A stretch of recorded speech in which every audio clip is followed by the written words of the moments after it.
All right, welcome back. Once again, I'm coming to you live without any notice, and we'll see how many people are available on a Sunday afternoon in August or evening, depending on where you live, to talk about this.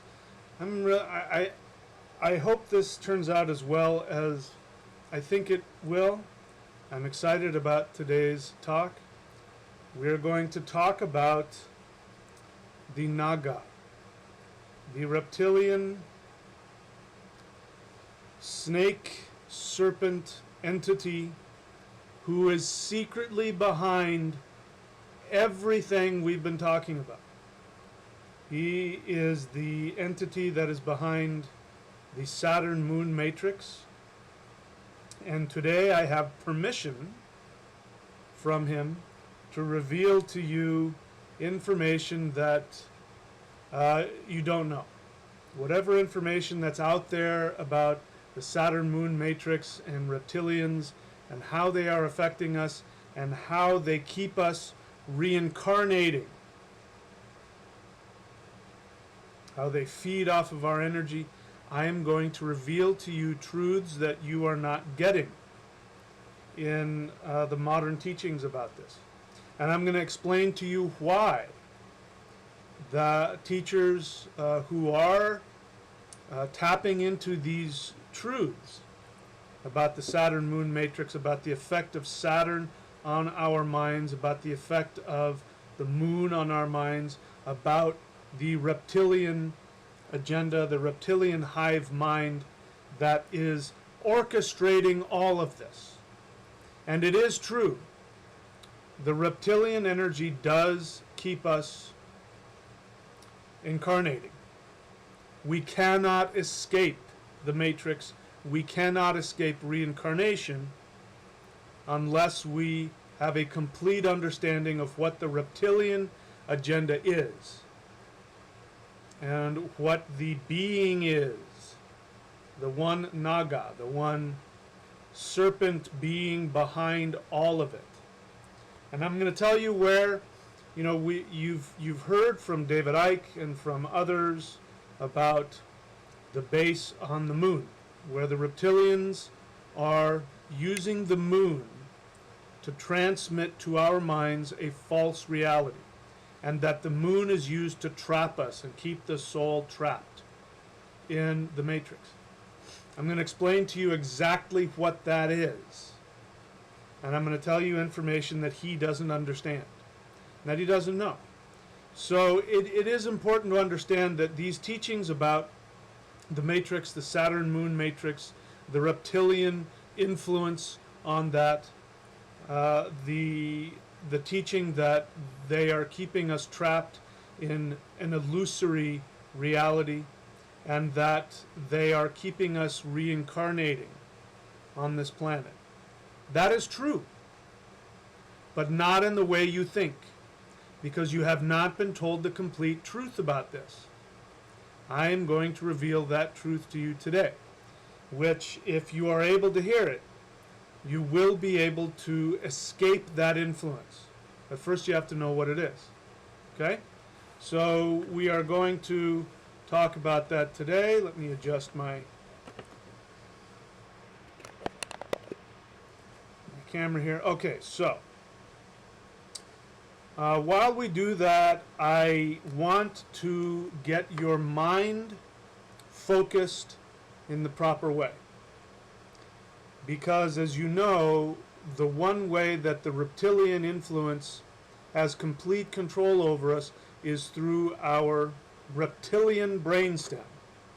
If you're not familiar with that, your brain, the core, the base of the brain, which controls everything, the nervous system, which keeps us alive, which without it we would not be able to think or function, is the reptilian brainstem.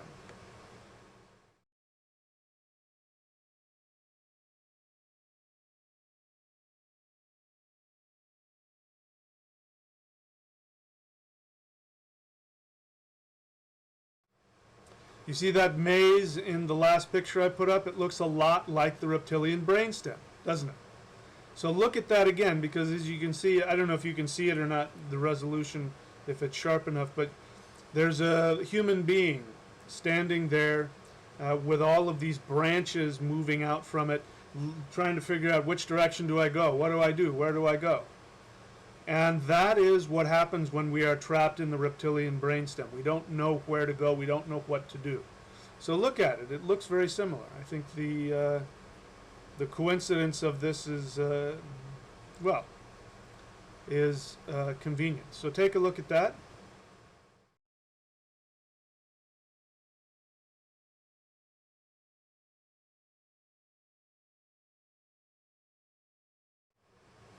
Do you see the maze there that is in the reptilian brain?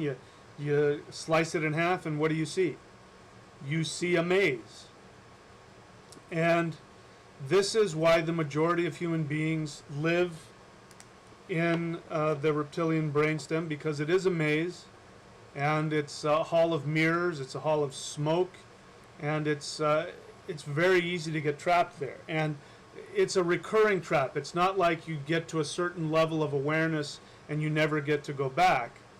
It's that every time that you get to a new level of awareness, then the reptilian brain becomes even more cunning and more deceptive. It evolves.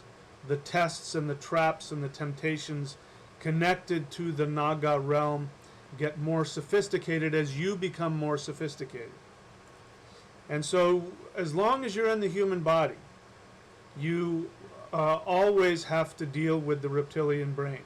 Now, the reptilian brain is absolutely necessary. Without it, we wouldn't be able to function. You know when you're in the reptilian brain, when you're in the fight or flight thought process. And the fight or flight mindset is extremely important because, you know, if I'm walking in the woods and a grizzly bear comes charging at me from out of the trees, I better have my reptilian brainstem working for me, because that's when I need to either pull out my shotgun and shoot him, if I have one, or to turn around and run, or to, you know, whatever it is that I need to do to get away from that threat. There's another aspect to the fight or flight which is not talked about a lot, which is the tend or befriend.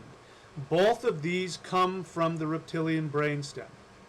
Fight or flight is obvious. Whenever you see a tough guy walking around, whenever you see, you know, a guy, I laugh at it, you know, because, you know, the guys that ride those big giant Harleys with the big huge, I mean, they look like little 3-year-olds on a tricycle, but, you know, the thing has to be super loud, and you have to wear your colors, and, you know, don't touch my hog, and, you know, all of that, you know, if you look at me wrong, I'm going to tear you to pieces, I'm going to cut you down, whatever it is. That's obvious fight or flight. But the one that's not so obvious is the tend or befriend.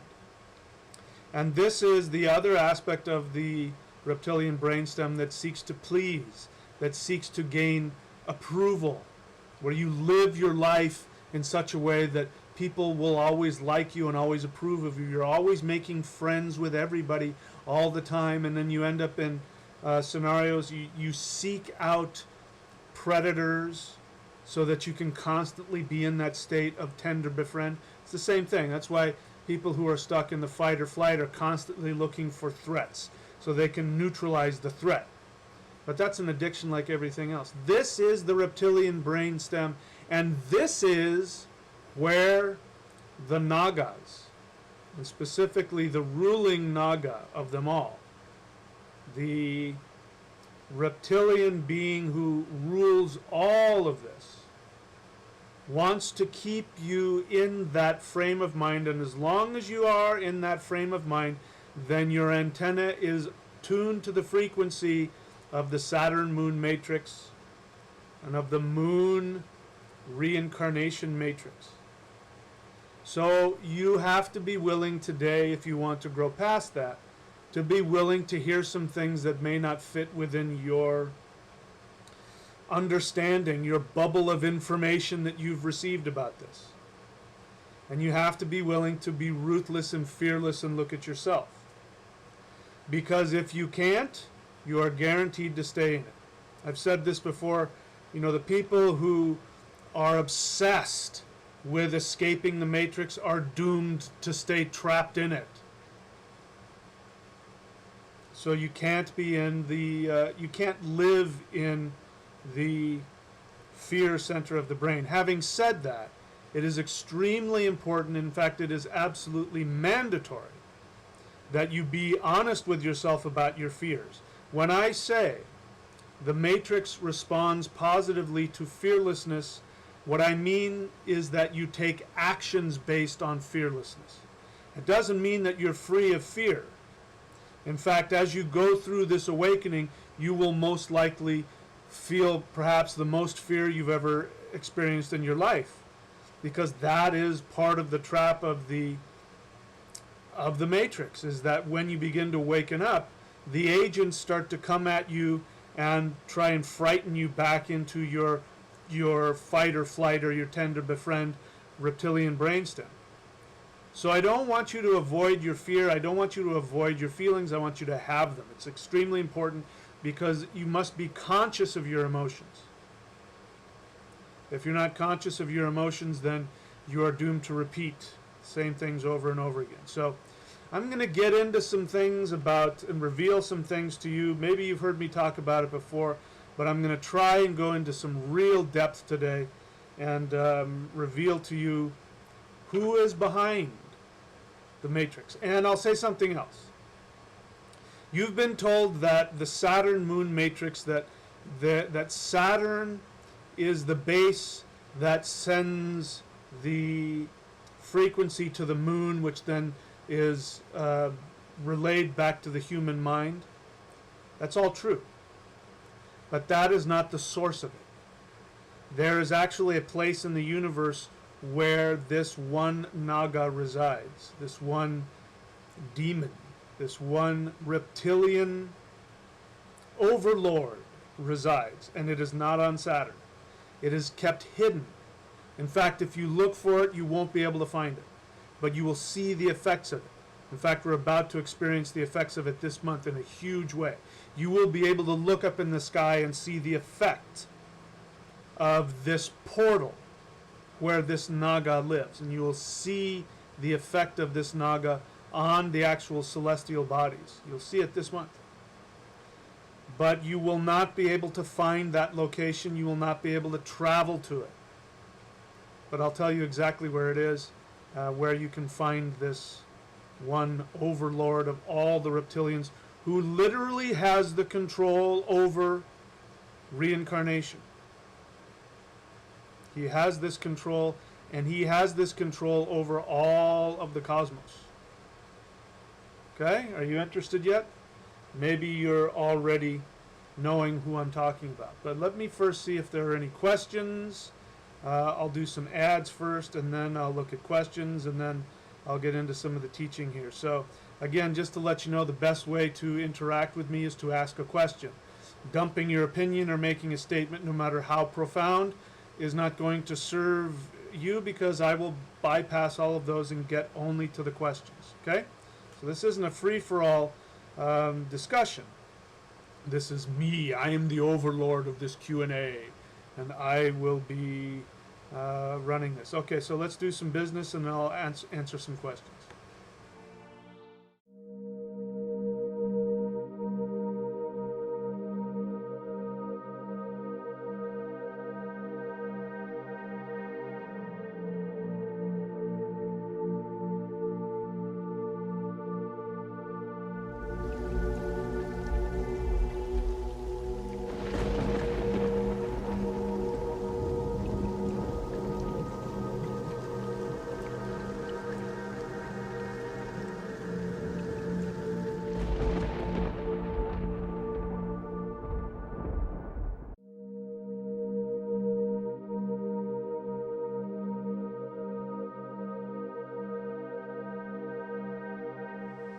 Okay, welcome back. There was at least one question that caught my eye. Let me see if I can find it. Right, I've got to set up my screen here. I've got everything backwards because I'm dealing with this issue. That's why everything is backwards. You know, we've got to be careful as we talk tonight, because I can tell you when you deal with this energy, it's going to try and deceive you. It's going to try and trick you. But when you look underneath those deceptions, actually some of the most profound information is there, hiding in plain sight. All right, so let's take a look.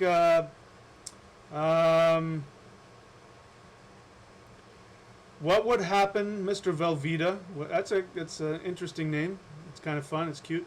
Mr. Velveeta asks, what would happen if we destroyed the moon? Would there be peace? No. If you destroyed the moon, assuming that were even possible, your mind would be completely obliterated. You would have no mind. So no, the moon is absolutely necessary to our survival. We just have to be able to tune into it properly. I'm going to tell you how to do that. All right. That's right. The carpet behind me does have, if you look at it, you will see some snakes in there. There are some snakes in that thing there. So we'll talk about what that means, what the snake represents. Okay, when we die, we have to bypass the moon somehow. Am I correct? No. Nope. All that stuff you've heard about having to bypass the moon, a lot of that stuff is incomplete information. Here's what's important to understand. This being, this serpent being who is in control of all this, who is keeping his true location hidden, which I'm going to reveal today. He is allowing teachers like David Icke and others to tap into and intuit these truths, but he's only giving out partial information, and when you have partial information, you then become even more trapped, because, you know, sometimes just enough knowledge to cause damage is all you get out of it. So no, this idea you have to get rid of the moon, that's nonsense. You need the moon. And I'm going to explain to you exactly what that means. To ask to bypass the moon means you have to get rid of your mind, and you need your mind. You can't function on your mind is one of your best servants. So the question is, how do we keep our mind receiving pure information as opposed to the semi-true false information? Because here's the thing about all teachings. All religions have at least some measure of truth to them. That is the danger. That is the trap. When people become too legalistic about truths and see things from the reptilian brainstem, which is a two-dimensional system. Everything is black and white. And when you see things from a two-dimensional perspective, you become legalistic, and then you're trapped. You have to be able to see things objectively, and without the mind we can't do that. So I'll explain more about that. All right, so we'll get back to, we'll get some more questions in here. So let's get started with the teaching. While I do that, I'm going to give you some representations of this energy and how it is seen in multiple traditions, even in modern traditions. And then we're going to talk about what that is. I'll see if I can get my thoughts together here. So take a look at these.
Look at the eyes on that cobra.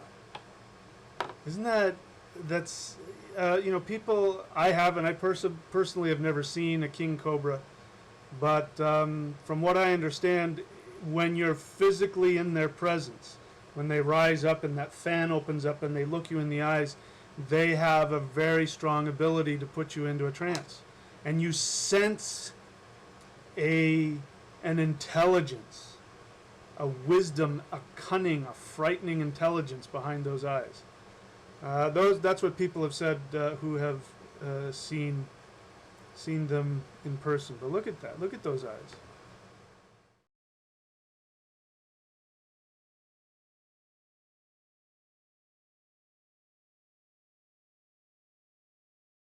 Okay, so before I get into this, again, I want to set your mind up so you can hear the truth. You've got to be able to open your mind up beyond the bubble of information that you've received. You've got to get out of your reptilian brainstem in order to hear and fully absorb what we're going to talk about. So I want to ask you a question.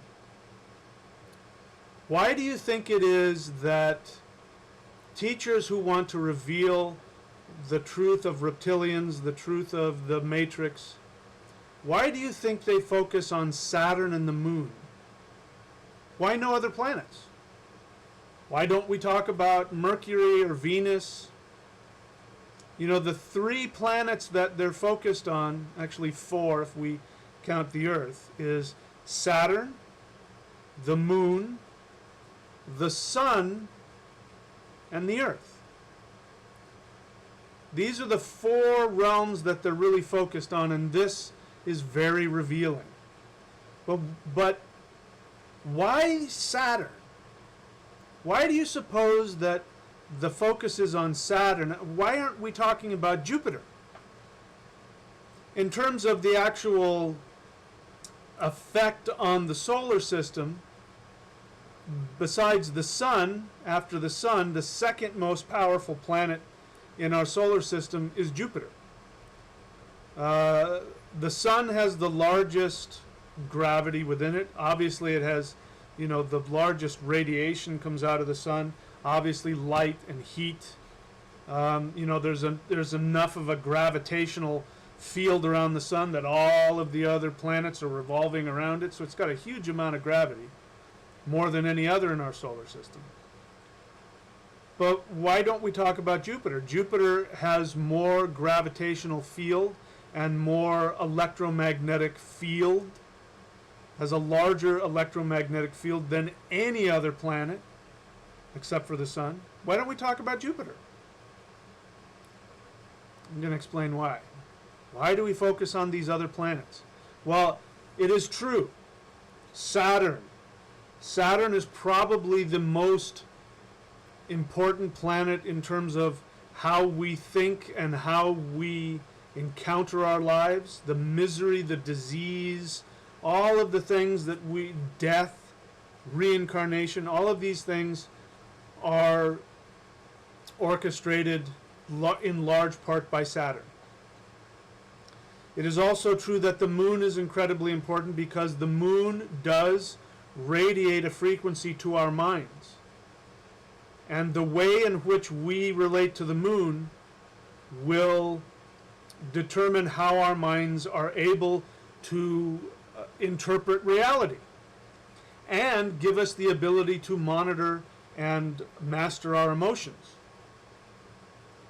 That is very true. That is all 100% true. It is also true that the Earth is a focal point of the moon and that the moon acts like an antenna, a satellite dish where it takes these other planetary energies and focuses it back specifically for our mind, to vibrate on the level of our mind. This is all 100% absolutely correct. But it's only part of the truth. It is true that the reptilian hive mind, that there is a reptilian being out there which you will never be able to capture on film. So those of you who are trying to find reptilians in human form by watching films, you're wasting your time. Let me just point out just some obvious again, some reptilian thinking here. You know, again, here's one of the greatest tactics that a saboteur, a spy, will use. He'll give you most of the truth and then divert the attention to somebody else. So if you were a reptilian and you were moving in the realm of the human population, one of the things you would do is you would say, absolutely there are reptilians out there, and then you would point people's attention to some false place where the reptilians aren't. Because that's how you get in through, it's how you're able to move through that community of people. So to look for the obvious things, like, let me just point out to you some inconsistencies. Let me show you with this picture here, okay? This is, you know, this is something I find really interesting. Here is a picture, I can't remember where I saw it, but I know one of the teachers out there uses it, which is an attempt to describe the Saturn-Moon Matrix.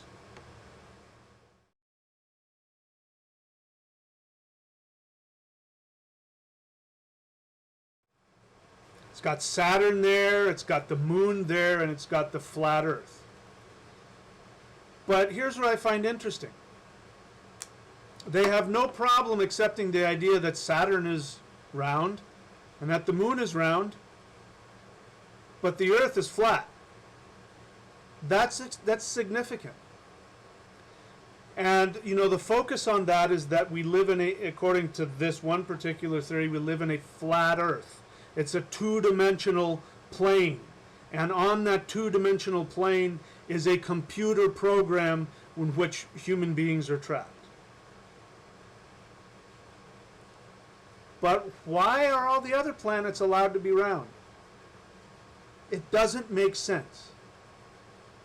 So the things that have been revealed, like going online and trying to find videos of people, you know, again, because the thought process is that, you know, all of the videos and the pictures of the Earth from space are done by CGI. So you can't trust any picture that comes from that because it's falsified. It's done through computer graphics. But then at the same time, those same people are finding videos on the internet of people whose eyes change, you know, into reptilian eyes, and it never dawns on them that maybe that's also done by CGI. Do you see what I mean? If you're operating from truth, there's going to be some consistency in your thoughts. And if it doesn't make sense, it means you're operating from a two-dimensional reptilian brainstem thought process, which means that you have an emotional attachment to what you want to see, and so you're looking for ways to justify your highly emotionally driven opinions. This is why we need the mind. This is why people who believe this are trying to destroy the moon, because when you're trapped here, the mind actually gives you 3 dimensions. But it's an addiction to stay stuck in the reptilian brainstem. And so people look for ways to destroy the mind because the mind is actually trying to give you perspective. Destroying the moon would destroy the mind. So when we can get the moon into a round perspective where you can see things from multiple angles, then we're operating from the true mind. Okay? So let's get started here. So the true location of the reptilian being who is controlling reincarnation, who is controlling the Saturn-Moon Matrix, who actually has control over the moon, which sends frequencies to your mind and your brain. The location for that is someplace you can never find. Doesn't matter how many satellites you have pointed in whatever direction, you will never find this location, but it exists. It is a mathematical point, and it is called the north node of the moon. This is where this being lives, and his name is Rahu. Rahu is 100% responsible for all reincarnation. So again, let's take a look at some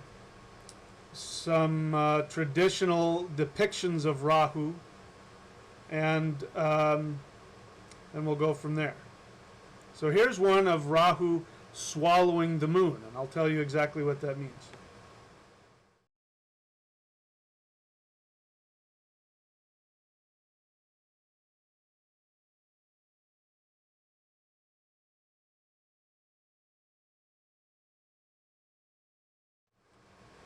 That last one there is a depiction of Rahu actually swallowing the moon.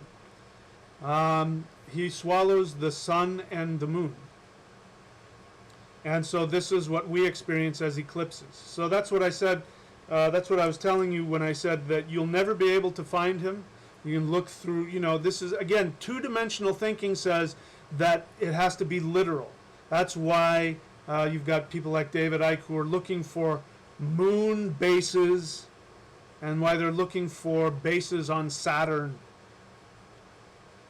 because the two-dimensional mind takes everything literally and can't comprehend the idea that there may actually be a literal vortex within the universe that cannot be pinpointed physically, and yet it is a vortex through which this Naga energy, this reptilian energy, comes through. The two-dimensional thinking wants to find human beings walking around who are part reptilian and part human. Two-dimensional thinking says anybody in power or any celebrity must be a Naga. They can't be a human being. What does that say about that person? It says that they believe that they can never achieve celebrity status, that they can never be in a position of power. Because if they believed that they could, they would see people in power and they would go, oh, that's a human being like me. And there's a psychological word which is called projection, which is very important to understand. When you live in the two-dimensional brain, you project all the time. An example of projection is, let's say somebody is cheating on their wife. Somebody who's a serial cheater. It's part of their character to cheat on their wife. You will find these people oftentimes will be obsessed with their wife's phone. Who are you texting and breaking into their emails? Who are you talking to? Where were you? I know you're cheating on me. It's called projection. You project onto other people what you yourself are experiencing. So when you see the whole world as good and bad, when you see the idea that anybody who has power over you is a reptilian overlord sucking the life force out of you, this is coming from fear. So again, that's how the reptilians and the reptilian agenda stays hidden, because it gives you partial truths. And if you are responding extremely emotionally to everything, this is why politics is such a dangerous thing to deal with, because people, you can give them you can put the truth right in front of them on both sides of the spectrum, and if they're really highly emotionally attached to their political viewpoint, it won't matter whether you show them the truth or not. It won't matter. I'm sure everybody on both sides knows exactly what I'm talking about, and projecting it onto the other side. Again, projection.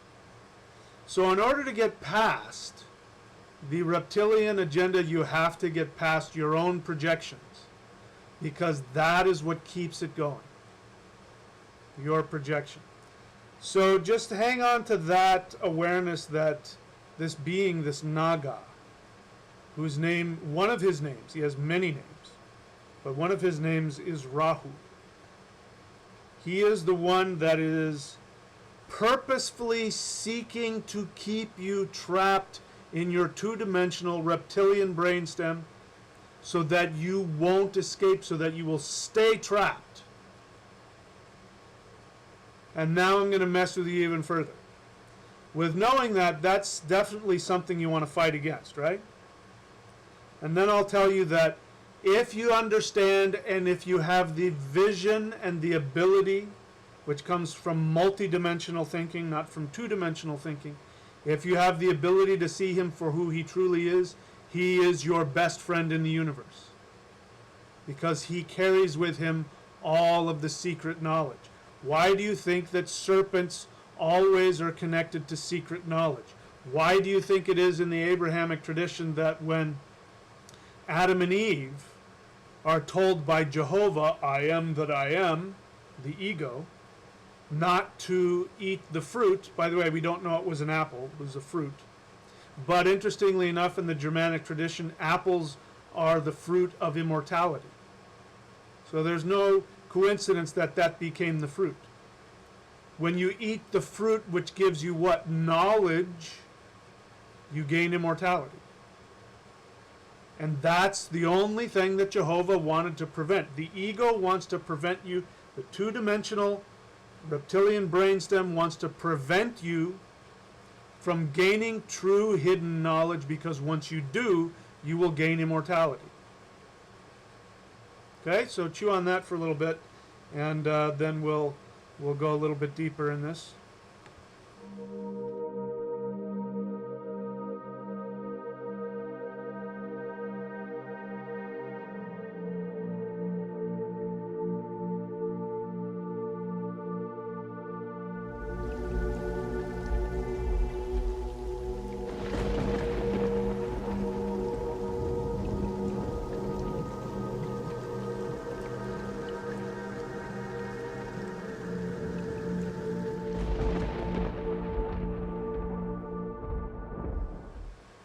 Okay, so we've talked about Saturn. Saturn is connected to karma. In fact, Saturn vibrates on the level of karma. The moon vibrates on the level of the mind and the emotions. And so whoever controls the moon will control how human beings respond and perceive the universe, as well as they will be able to control human beings through their emotions. So this is one of the ways that the reptilian agenda, the hive mind, controls human beings primarily, is through emotions. Because people do not, for the most part, have the discipline and the strength of mind to be able to keep from reacting to their violent emotions. Fear, love, need, greed, sadness, lust. All of these emotions are so powerful, and people don't have the discipline. This is why so many different religions talk about meditation. Because meditation is about being able to operate from the man, the mind, the true vibration of the moon. The original word for moon was man. Human beings, the Germanic, ancient Germanic tribes people called human beings moon, or mind. Man, M-A-N, where we get the word M-A-N. Man meant both men and women. It meant human beings. Human beings were called man because they had moon, which reflects what? The sun. The mind reflects the sun. The teachings out there that are talking about the Matrix and the Saturn-Moon Matrix and the reptilians and all of that, they all agree that the sun is the most important. That's why they do the sun gazing. Now, sun gazing in and of itself, there is a practice for that, but that isn't going to save you. But what it represents is that they intuit that what they need is to operate from the soul, from their soul. And they are absolutely right that through the heart, which is where the soul lives, through the heart center you can find a back door to your reptilian brainstem, and you can achieve escape and enlightenment. You see, there's truths in all of it, but it's incomplete. You have to have the whole package to understand it. So they're absolutely right when they say that by gazing at the sun, meaning by focusing on your soul, you can escape the matrix. But Rahu is even more powerful than that. Rahu swallows the sun. We're going to see that on August 21st. The eclipse of the sun will be Rahu. You will see Rahu swallowing the sun. It will disappear. By the way, eclipses are the most powerful time to do rituals. So if you have a mantra ritual, or if you do the spell of the 9 knots or anything like that, it creates a portal in the universe where you can manifest all kinds of things. That's why it's so important to meditate. This is why people gather together. We instinctively gather together to watch the eclipse. Why? Because we want, it's like being in a herd. You know, if you're by yourself, you might get picked off. But if you're in the herd, then everybody's energy can, at least the instinct is that will be protected from it. That's why we do this. That's why we do these things. They don't happen out of nowhere. Okay, so I'm going to go ahead and answer some questions, and then we'll continue.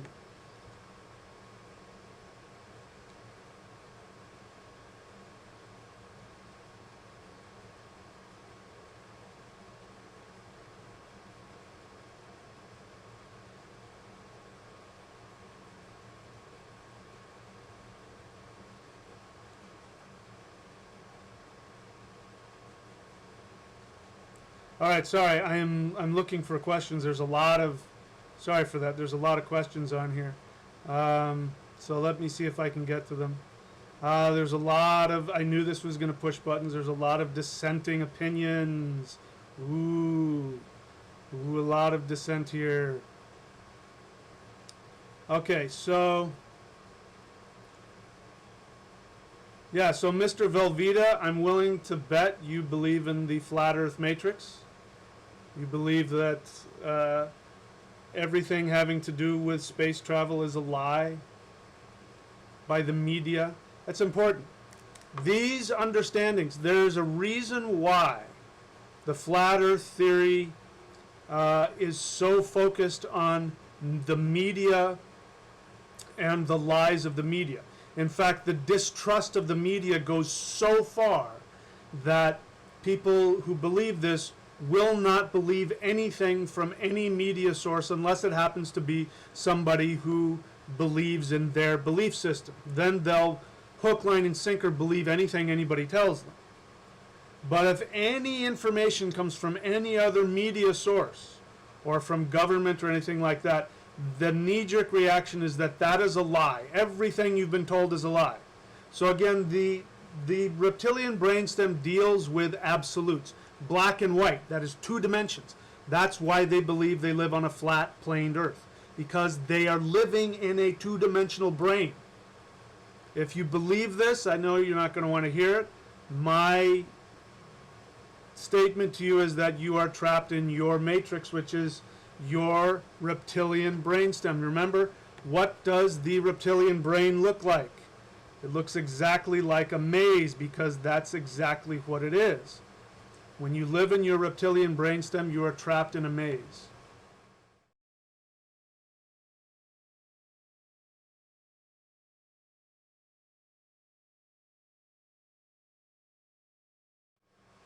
So I told you in the beginning, and I'm going to tell you again. Let me just put that out there for all of those who are going to watch this, who are absolutely convinced that they live in a 2-dimensional computer matrix and that the Earth is flat.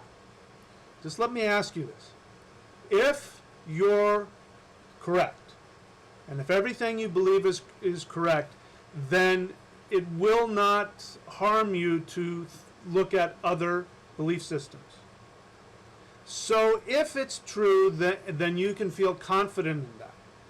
If you feel an emotional reaction to when I contradict you, and you feel the need to defend yourself, and you have a lot of emotion attached to it, that is a sign that you're operating from the reptilian brainstem. When you have a black and white response to anything that goes against your belief systems, that's the reptilian brainstem. The mind, the true mind, says, let's look at these things. Let's analyze these things. Because the true mind does not operate from fear. The reptilian brainstem operates from fear because you're in fight or flight. Everything is a threat to your existence, and so you either have to destroy it or consume it, or you have to bow down to it and make it your ally. So I'm going to give you some information, and if it makes you angry, or frightened, or you blah, blah, blah, see if you can pull back and just listen. Because if you're right, you have nothing to worry about. But if in fact you might be a little bit mistaken, and that there's information you don't know, it might behoove you to learn a new perspective. Because as I said in the beginning, everything that comes from these teachings, Flat Earth Matrix, Saturn-Moon Matrix, the Reptilian Matrix, all of these things are true. They're just incomplete. So I'm not telling you you're wrong. I'm saying that you now have a place from which you can step up to the higher vibrational understanding. And when you can get that, then you will be able to exit the matrix. Okay? So give me the benefit of the doubt through this. Ask intelligent questions. Okay? Well thought out intelligent questions, and I'll do my best to answer it if I can. Okay? So let me see. I'm gonna look for which god. Romney on Germany says which god represents Saturn? Jehovah. Kronos is another one. But in the modern time, it's Jehovah. I am who I am. That is the lower vibration of Saturn. The ego. The two-dimensional ego. The ego that says, thou shalt have no other gods before me. There's only one God. This is I am who I am. This is the human ego. So people who worship Jehovah are worshiping their own ego. And they live here in the reptilian brainstem. All right. Mr. Velveeta, your assumption is that Earth is not a round planet, because you say there's no life on round planets. You can't prove that assumption. There's far more proof saying the Earth is round. In fact, the Greeks, something like 2,500 years ago, knew the Earth was round, and in fact, mathematically deduced the circumference of the Earth to within, I don't know what it was, almost exactly to what we know to be true today. So this idea that this is some false thing that was thrown at us, the Greeks knew this. And so did the Romans, by the way. It wasn't until we got into the Middle Ages that the Christian empirical church forced onto science the understanding that the Earth was flat, because they were going off of their limited understanding of the Bible, and they were rejecting all other things because the Greeks were pagans, the Romans were pagans, and only the monotheist, the Jehovah, the Saturn, the lower vibration of Saturn, wants to control all knowledge. The Earth is flat. It's about control. And again, what is it that people believe when they believe in the flat Earth? They believe they're controlled by Saturn. But it's because you are. And you are desperately trying to stay in a two-dimensional universe. That's why despite all of the proof, you will reject all proof except any theory that vibrates on your emotional agenda. The two-dimensional, if I'm wrong, listen, you've got nothing to lose if I'm wrong. But if I'm right, it behooves you to listen. It can't hurt you. All right.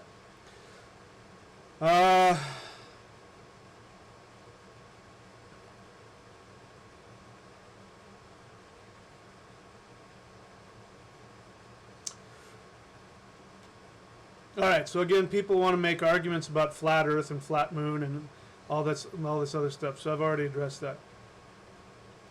Well, Renee Petronovich asks, what is the significance of being swallowed and vomited back out by a serpent, and also the great serpent of ancient Europe? I think this is what Jean, I don't know who that is, calls the Danube River.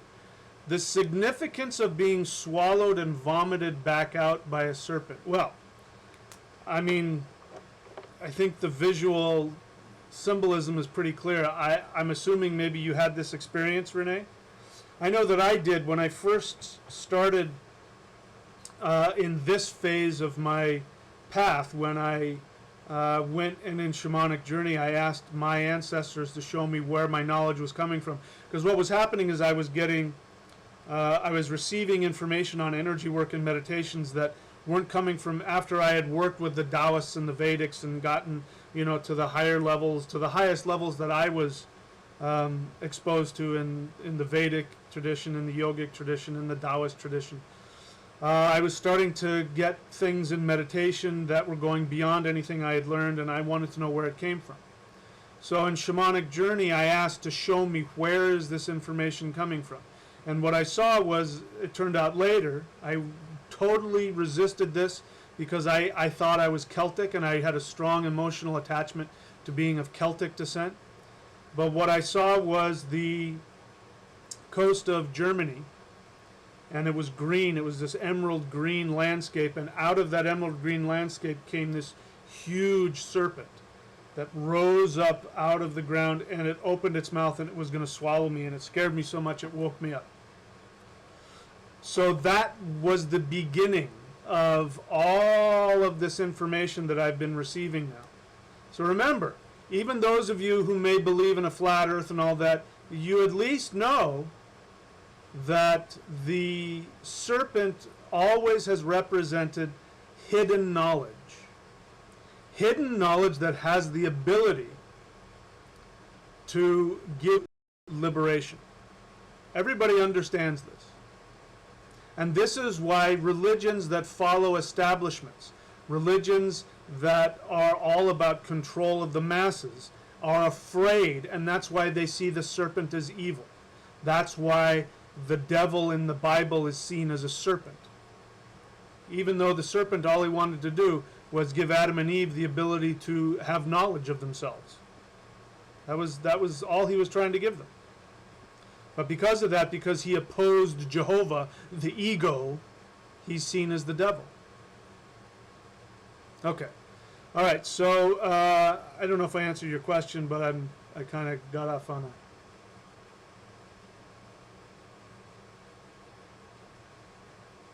Listen to this. I got to point out this thinking process here. I don't know how to pronounce this guy's name. Ugur Dulgeroglu.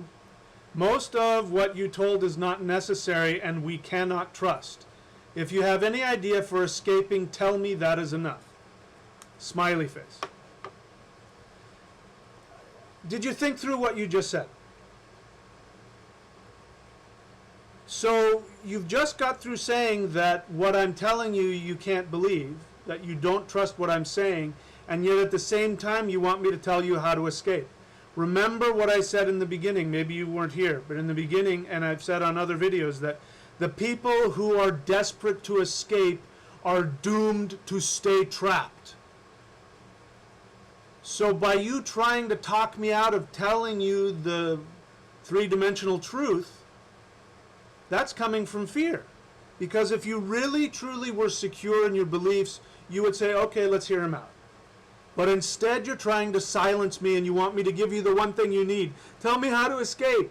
That's fear. That's the reptilian brainstem. That's everything you're trying to escape. You are embracing it. You're coiling yourself up in it. You know, the way that constrictors work, like a boa constrictors, when they wrap around you, the more that you struggle, the tighter they squeeze. They wait for you to struggle, and then in between the muscle twitches, when the muscle relaxes, they squeeze harder.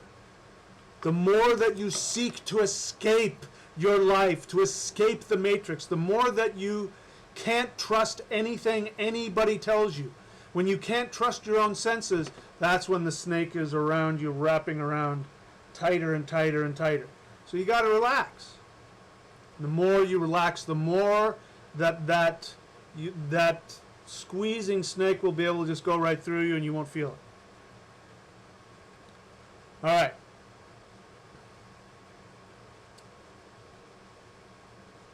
Let's see. Why are reptiles cold-blooded? I don't know the answer to that. I don't know that I care. I suppose that we could go on the symbolism, but yeah. Yeah, I don't know Cibatrano. I don't know who you're talking about, so I can't talk about that.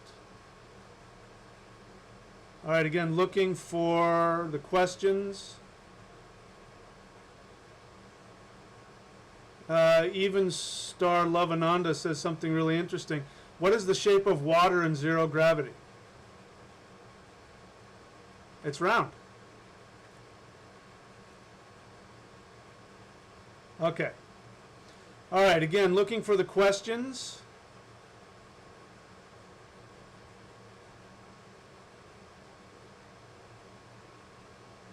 All right, we live in... all right, so I don't see any questions here that are really striking me, so let's go a little bit further. We'll do a little bit of business, and then we'll come back and see if I can reveal to you what is actually happening. I'll tell you the true story of the Naga that rules the universe. Okay? So let me see, where do I want to go here? I want to go right here.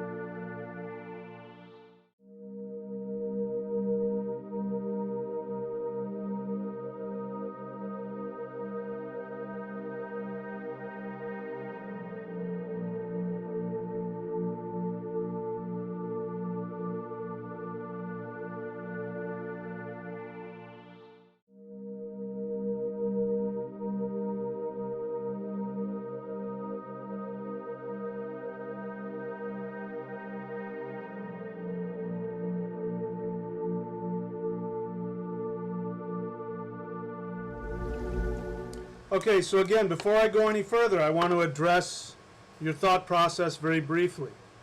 I have one simple question for you. Do you want to be free of fear? If you feel the need to escape this matrix, if you feel the need to escape beings that you believe will entrap you and enslave you, if you feel these very strongly, then you are in fear, plain and simple. I'm not judging you. Fear is important. As I said, if a bear comes out of the woods, I better have a good sense of fear because that's going to get me to safety. So fear is there to serve you. But it's only there, like in the example I just said, it's there to kick in when you need it. And then when you don't need it, it dissipates. But if you're constantly living in a state of fear, you're afraid of the government, you're afraid of the elites, you're afraid of, whatever it is. You're afraid of the matrix. You're afraid of the illusion. If you live in that, do you want to stay there? Or do you want to be free? If you want to be free of fear, then I encourage you to open your mind. Excuse me. All right, so we've talked about what Saturn is. If you haven't, go back and watch the other videos I've done about the Saturn-Moon Matrix. Saturn is karma, it is judgment, it is all of the things that actually drive us back to reincarnation. We've talked about what the moon is. The moon is the mind. In fact, the word man and the word mind all mean moon. Human beings, the word man means moon and mind. And what does the mind do? The mind reflects the spirit. That's exactly what the moon does. The moon reflects the sun. I'm sorry for those of you flat earthers, but that is just a fact. The moon reflects the sun, unless something gets in between it. And that's when we have a lunar eclipse. So we know that the sun is good because the sun gives us life. Why is that? Because the soul gives us life. It is our soul that, without the soul, we would just be an empty body. Our body would not survive without the soul. It can't. So the sun is the source of life. So what we are trying to do here is understand what causes reincarnation.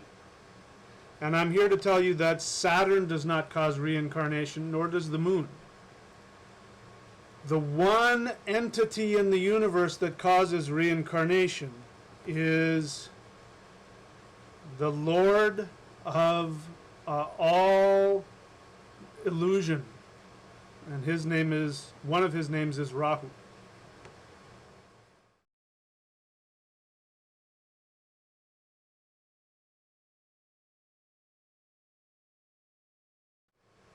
And so here's what Rahu does.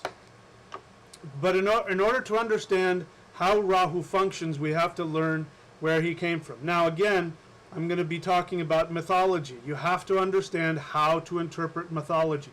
We live in a multiverse. We don't live in a two-dimensional plane.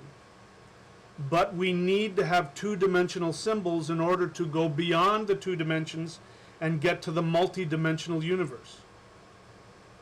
And one of the ways that is done is through mythology. And any true mythology has truth in it. This is why we are talking about a computer program matrix. This is why people honestly believe that they're trapped in a computer program called the Matrix. Because there was a movie. Maybe some of you were born after the movie was made, but it was a movie called The Matrix. And The Matrix is modern mythology. It is absolutely channeled from the ancestral masters to teach us. This is why I'm not saying that anybody who's talking about these things are wrong. They're only limited. They've got limited information. And like children, they are trying to literally interpret mythology.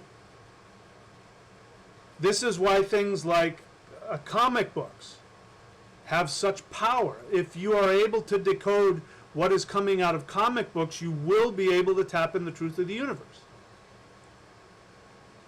So we're going to talk about mythology, which is a two-dimensional telling, because the ancestral masters cannot give us truth in its pure form, because in our limited human state we can't comprehend it. We can't comprehend it. But we need to take it and then sort of decode it. So let's talk about that. So according to Vedic mythology, by the way, is thousands of years old. It's older older than any of the new concepts that are floating around.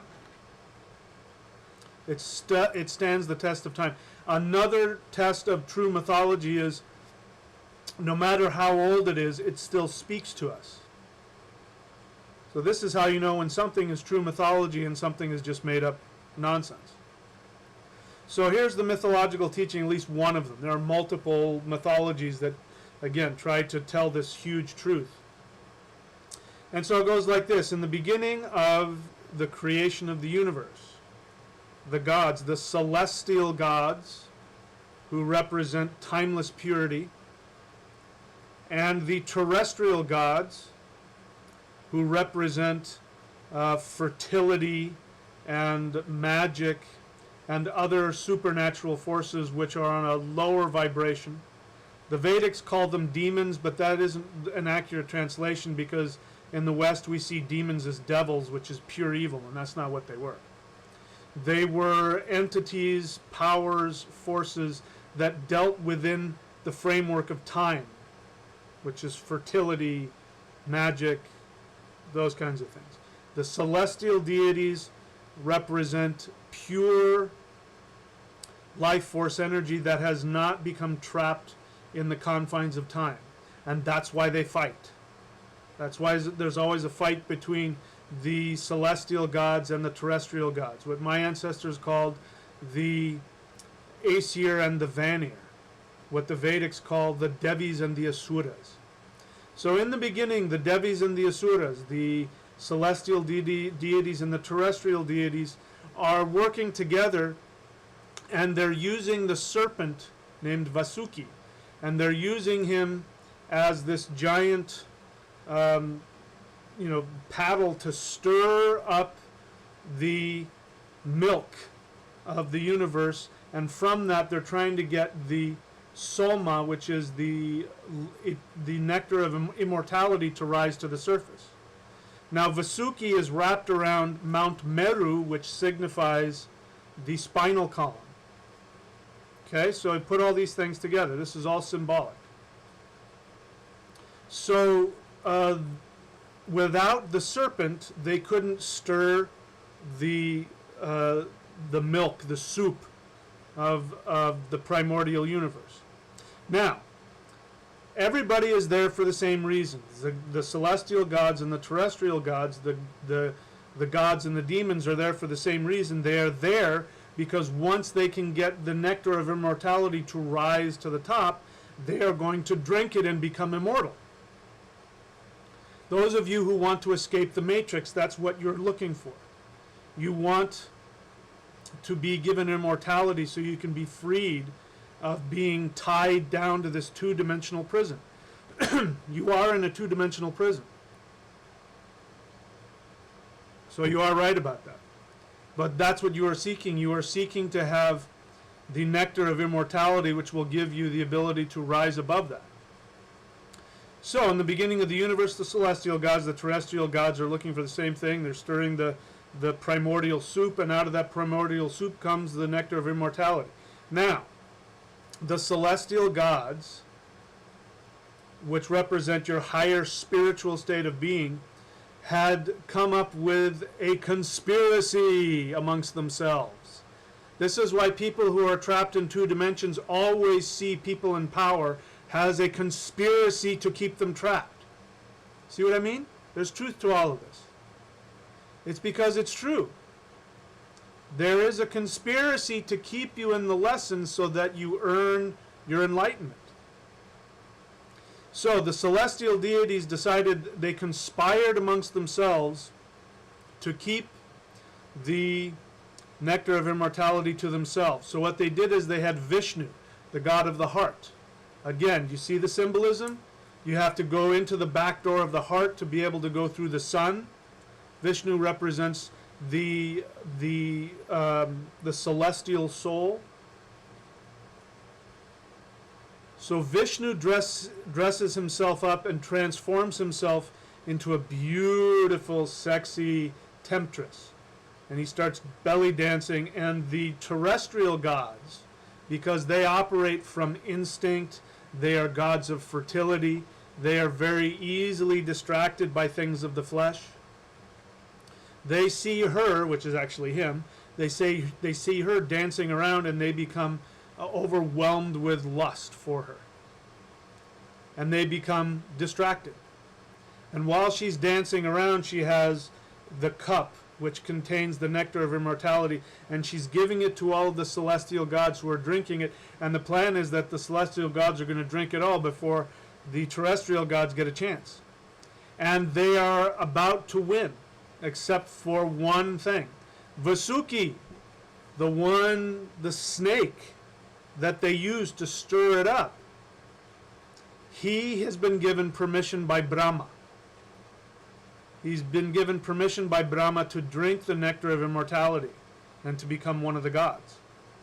And so as it's being passed around and Vishnu is dancing as a sexy, sexy belly dancer, and he goes around and he gets to the sun and the moon, and sitting in between the sun and the moon is Vasuki, the serpent, and he is disguised as one of the devas, as one of the celestial gods. And I don't know who gets it first. I don't know if it was the sun or the moon, but gets past one of them, and then Rahu, the serpent, begins to drink. And as he is swallowing the nectar of immortality, both the sun and the moon, which represents your mind and your soul, sees him for what he is. And they scream out, "Kill him! He's a demon!"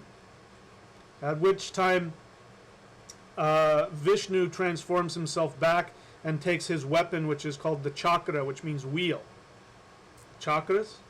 He takes his chakra and he cuts off Vasuki's head. He cuts off Rahu's head.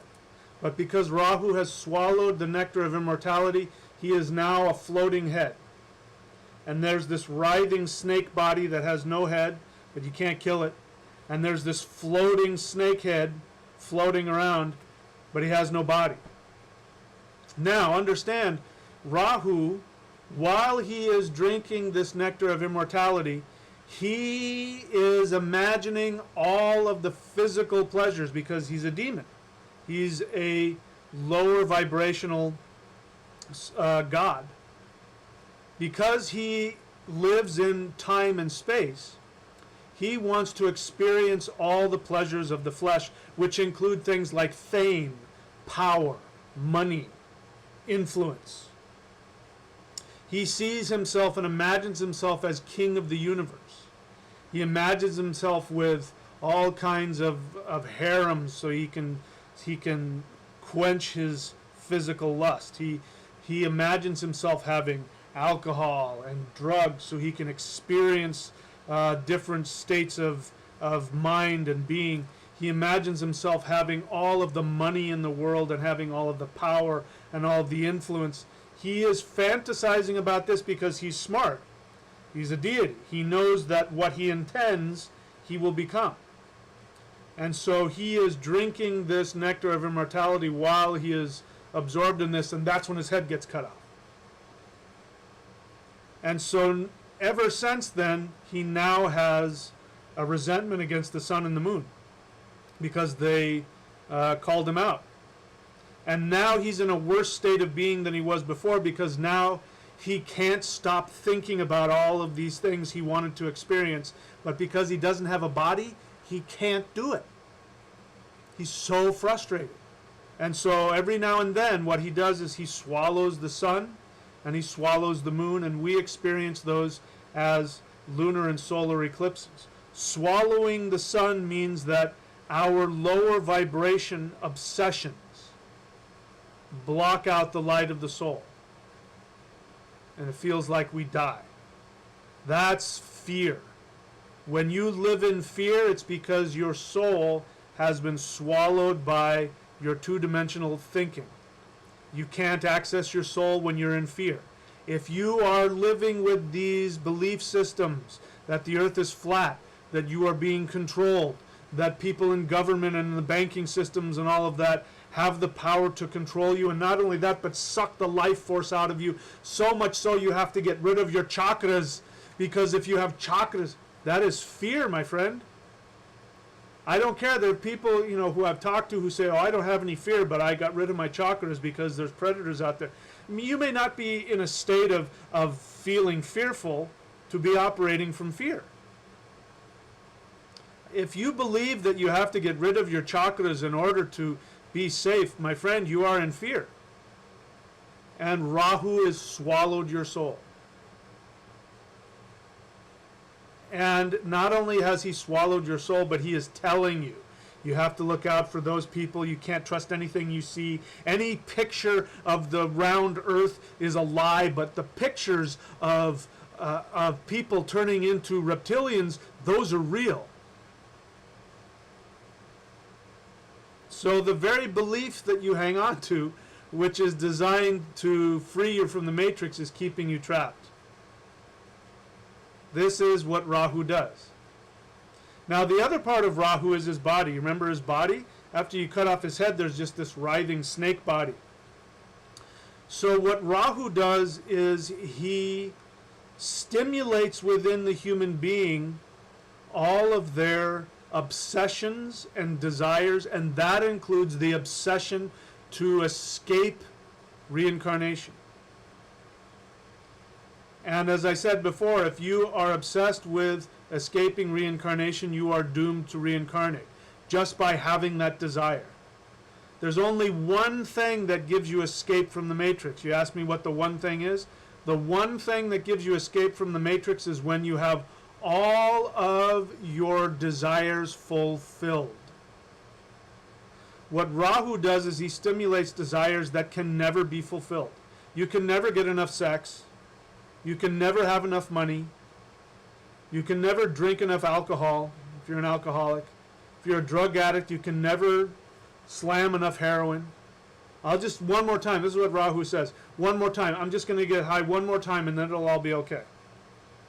I just need another $10,000. And then I'll be okay. Then I'll be safe. And then you get that $10,000 and you need some more. That's Rahu. He does that on purpose. Because the truth is that Rahu is trying to get you to where you realize what desires can be fulfilled and what desires cannot be fulfilled.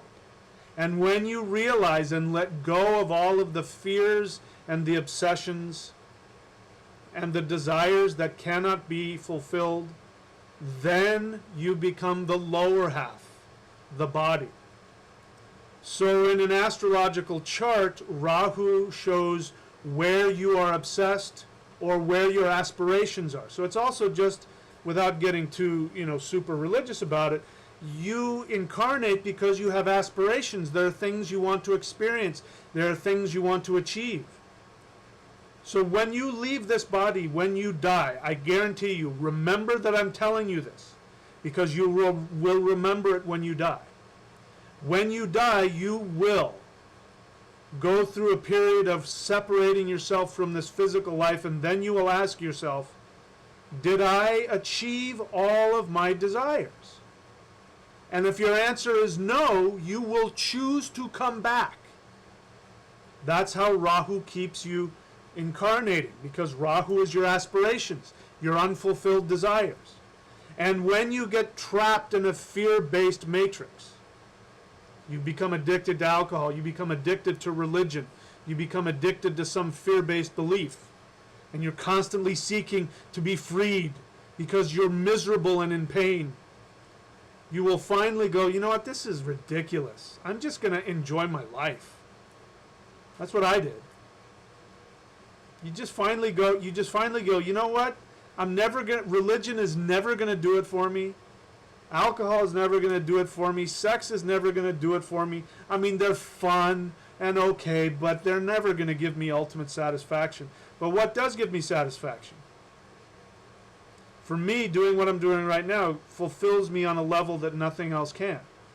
There's one other obsession I still have, which is surfing, and I proudly embrace that obsession. And when I am all surfed out, I'll go, okay, I've done enough surfing. Then I'll be that much closer to leaving. So in your astrological chart, Rahu represents your aspirations, or it can represent your obsessions. So depending on where Rahu is placed, how he is placed, it could be a real problem. It could mean that you're destined to be an alcoholic and die of cirrhosis of the liver, or it could mean that he's going to help you achieve all of your desires in a certain area. Where Ketu is placed in your chart will tell you what you've already accomplished. So to give you an example, in my chart, Ketu, which is the body, it represents what you have already achieved in multiple lifetimes and you don't care about anymore. In fact, where Ketu is will tell you what you are truly a master of.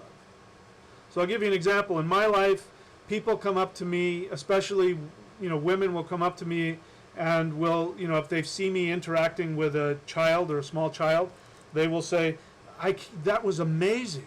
You would be such a good father. You should have kids.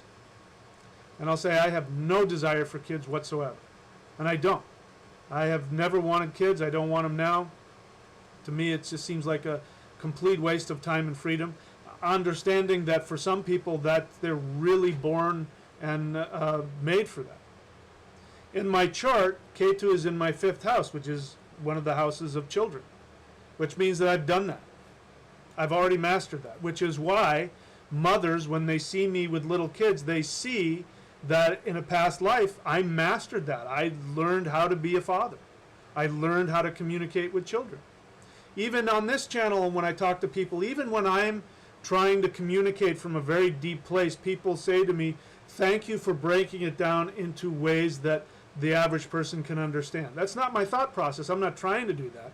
I'm just trying to explain as best as I can. I want to take these secrets, these gems of truth, and I want to show them to you for what they are so that you can digest them. That's because I've got Ketu in the 5th house. It says I've already mastered how to do that. But I don't even think twice about it. I'm not even aware of it. So that's why I say when you get to the point where you don't care, you're like, yeah, I can come back. I'll reincarnate. Sure, why not? Then the universe says, okay, you get a pass. You go to the next level. But if you want to escape the matrix, and if you are looking for belief systems that put you in a dualistic frame of mind where everything is black and white, there are people who have souls, and then there's the soulless bot agents. That's childish thinking, my friends. That is fear-based childish thinking. So if you want to escape fear, you have to face it. So I encourage you to face your fears. All right? All right, so I'll do some business and answer some questions and see if there's more things that we can talk about.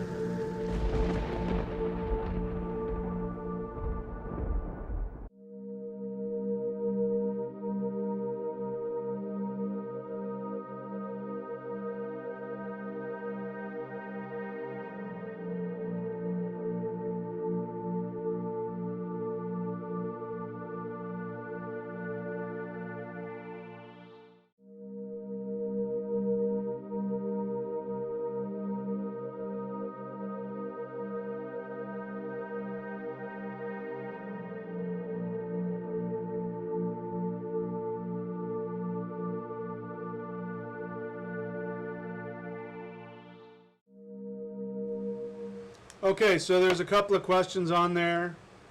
I'll address a couple of them here. Some questions I don't have the answer to, so if I'm not answering them, it's just because I don't know enough about the subject to be able to intelligently answer it. You know, I'll admit when I don't know something. All right. Mr. Velveeta flips me off and says he's just kidding. You know, if you have to say I'm just kidding, why bother saying? But he says, but seriously, you can help me. If we are moving 660,000 miles per hour chasing the sun, who said we're chasing the sun? Then why wouldn't everything fly away the second we entered free space? See, here's the thing. Mr. Velveeta, if you want to know the answer to those questions, you can do your own research. I've talked about this. Research is not just reading or watching movies that fit into your personal belief system. Research means you also look at the other side. You're smart enough to know, if you wanted to, you could find scientists who can explain this to you. It's because you don't want to know the truth. You want to be fed that pablum that keeps you in that fear-based two-dimensional place. Because otherwise you would find the answer. Anybody listening to me can find out why all those things are true. But again, these people are just reading. They're only looking for partial mathematics or pseudoscience, which only explains what they want. Listen, if people wanted to prove the Earth was flat, all they have to do is get into a high elevation plane and take a picture. To my knowledge, nobody has done that yet. The higher you get, you know, anytime you see like weather balloons or whatever, the higher they get away from the Earth, the more round it becomes. Sorry. There's just too much proof out there. It's because you have an emotional agenda to stay trapped in the belief. It's because you feel so trapped. It's because you feel so afraid. You need to externalize that into a belief system. That's why, again, in that picture you see all these round planets except for Earth. It's because that's where we live. We can accept the idea that other planets are round, but Earth, no. How can Earth be round? I don't feel free here. I feel trapped. All right. Let's see here. Again, I'm looking for questions that I either understand and can respond to. Somebody said something you should, what was this? You should start doing YouTube Super Chat, Mr. Velveeta, so we contribute to you. Yeah, I'll look into that, but I have, if you want to contribute just financially, you can just go to support.thunderwizard.com. If you want to contribute to the channel on a monthly basis, you can go to thunderwizard.com and you can subscribe on a monthly basis. And people who subscribe get all kinds of things based on starting with videos, private videos, as well as working with me personally. So those are the two ways to contribute. Go to support.thunderwizard.com or go to thunderwizard.com. All right, so I don't understand. Sorry, I don't have the ability to answer your question about the Fibonacci sequence. I'm not that smart, or I'm not educated on that. Yeah, the Prometheus was a cool movie. I agree with you. Thank you, sir, for your kind comments. Romney on Germany asks a good question. He says, if I have achieved all and I exited the Matrix, can I still come back? Yeah. But when you have achieved everything, you won't need to come back. Your desire will be in the next realm. You'll be able to see what the next level of existence is, and that's where your unfulfilled desires will pull you. Once you've achieved everything, you won't have a need to come back, but you can. This is what, in my ethnic tradition, this is what the elves are. The elf means shining one. And if you face, by the way, if you want to connect to the Ascended Masters, you can face northwest, and you can simply ask for guidance, ask for advice. That's the realm of advice. Is face northwest and ask for advice, and then the elves, you will just be quiet and listen. You will start to feel some kind of higher, you'll be able to go into a higher realm of thinking. And again, to get there, you have to be without fear. So you can have in fact, you can even face northwest and say, help me with my fear. And what will happen is you will feel eventually a peace come over you. So on my channel, I have the elf ritual. Go look for that. That's a really great way to get yourself into a really objective viewpoint. When you're in your objective mind, the northwest is also the direction of the moon. When you're in your objective mind, then you start to see things in a more calm way, and you start to go, oh, that's how I can handle that better. And you'll usually find ways that you're interacting with people, and you'll be able to find ways to have more harmonious relationships with the people around you. This is just my experience of the benefits of the Northwest tradition. The elves are the Ascended Masters. They're human beings who have achieved all of their desires, and they are just about to merge into the void, and who knows what's on the other side of that. But before they do that, they turn back towards the earth, specifically towards human beings, which is the southeast. The southeast is the realm of the mind, the humans. They look back towards us, and they give to us what they themselves have learned and what they wanted. I've talked about this before, but you can be your own elf. Every time, if you have traumatic memories in your life, or even in a past life, one of the things you can do is you can surround yourself with the power of the moon, and you can, in your mind, either in a trance or just in your mind, you can go back to that moment when you acted out of fear. One example is when you invite somebody in your life that's a predator, and you can find the moment when you allowed them in, because you will have come out of your integrity and out of a personal need, because you're lonely or you're horny or you need money or something. You step out of yourself and you invite somebody into your life that ends up being a predator. You can go back and you can be an elf to yourself, and you can kindly say to yourself, you know what, you don't need to do that. You're okay by yourself. Trust in the universe. Go do that. Trust me, go do that. You will feel everything on all of your timelines shift. And what will happen is, especially if you play it out from that moment to the present, like what would have happened if you kept acting out of fearlessness, out of being aligned with your true self. When you act out of that, you will then have the feeling that that's what you did, and you will have, in essence, changed your timeline.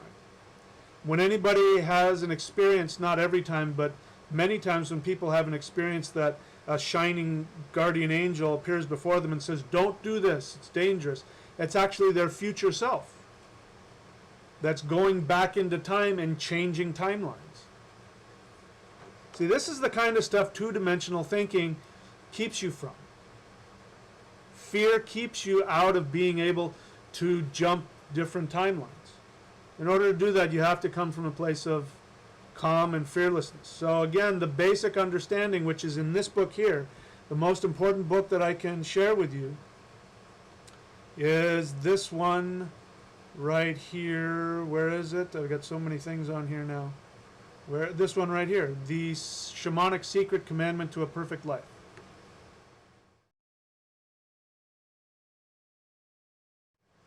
If there's one book I recommend, it's that, because it will give you the basic foundational awareness. Again, let me explain to you how people can get into false teachings that have truth in it, but those false teachings will keep you trapped. In order to understand anything, even your own life, you have to have a correct base assumption about yourself and about the universe and your relationship to the universe. If you have a false assumption, every conclusion that you come to will be built on a false assumption, which at best will mean you will have incomplete knowledge. At worst will mean you're absolutely, completely, totally off.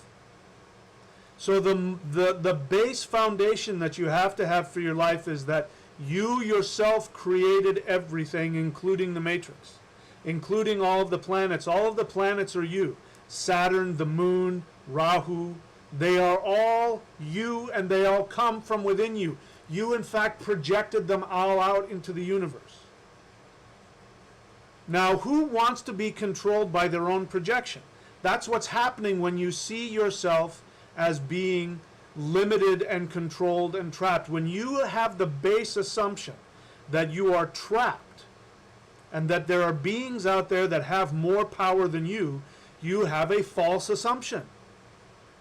And then every conclusion you make on top of that is going to be a conclusion based on a false assumption. So, again, that's why, if you're trying to escape, you're going to be more trapped, because the assumption is that you are, in fact, trapped, when in reality, you created your own prison. Saturn, karma, is you. When you act out of alignment with yourself, you create a vibration out there, which is you, that says, hey, that's not who you really are. I am not going to help you. I'm going to give you challenges so that you can wake up and realize that's not who you are. Rahu, the part of us that wants to keep this game going, will keep you trapped. Oh, no, you can have one more drink. It's okay. Just listen, one more, just slam heroin in the neck one more time. It'll be okay. By the way, I'm not suggesting anybody slam heroin. I'm kidding. In case anybody wants to take me out of context. But you see where I'm going with this? And this is the game we've created. So go back and watch all of my movies about, my videos about the Matrix, so you understand what the Matrix really is. Okay?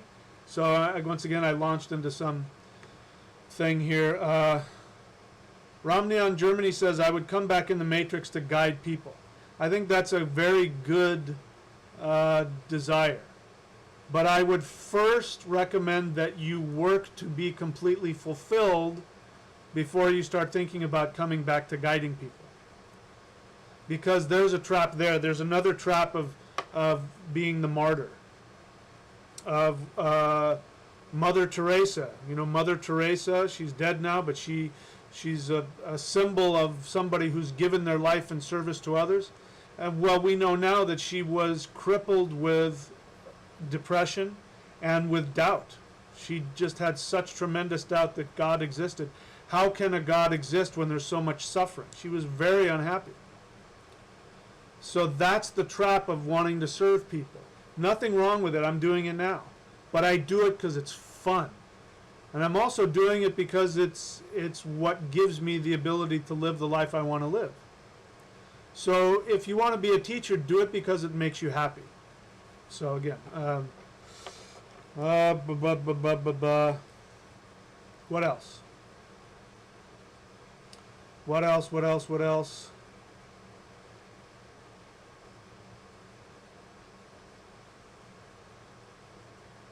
Okay, let's see. Looking for questions. Lori Smith says a nice thing to me. Thank you. She respects what I'm saying. Thank you. Renee Petronovich asks, when one is acting in alignment, how can we keep that momentum going? Also, I had a beautiful experience running in the forest. How can I maintain that feeling? Well, feelings are one thing. Feelings do come and go. So, you know, when we have negative feelings, because, you know, I do too. Part of meditation is designed to give us, you know, the Qigong exercises that I give, the Qigong, the Thor's hammer, the celestial Qigong. In case you're wondering, celestial Qigong is this.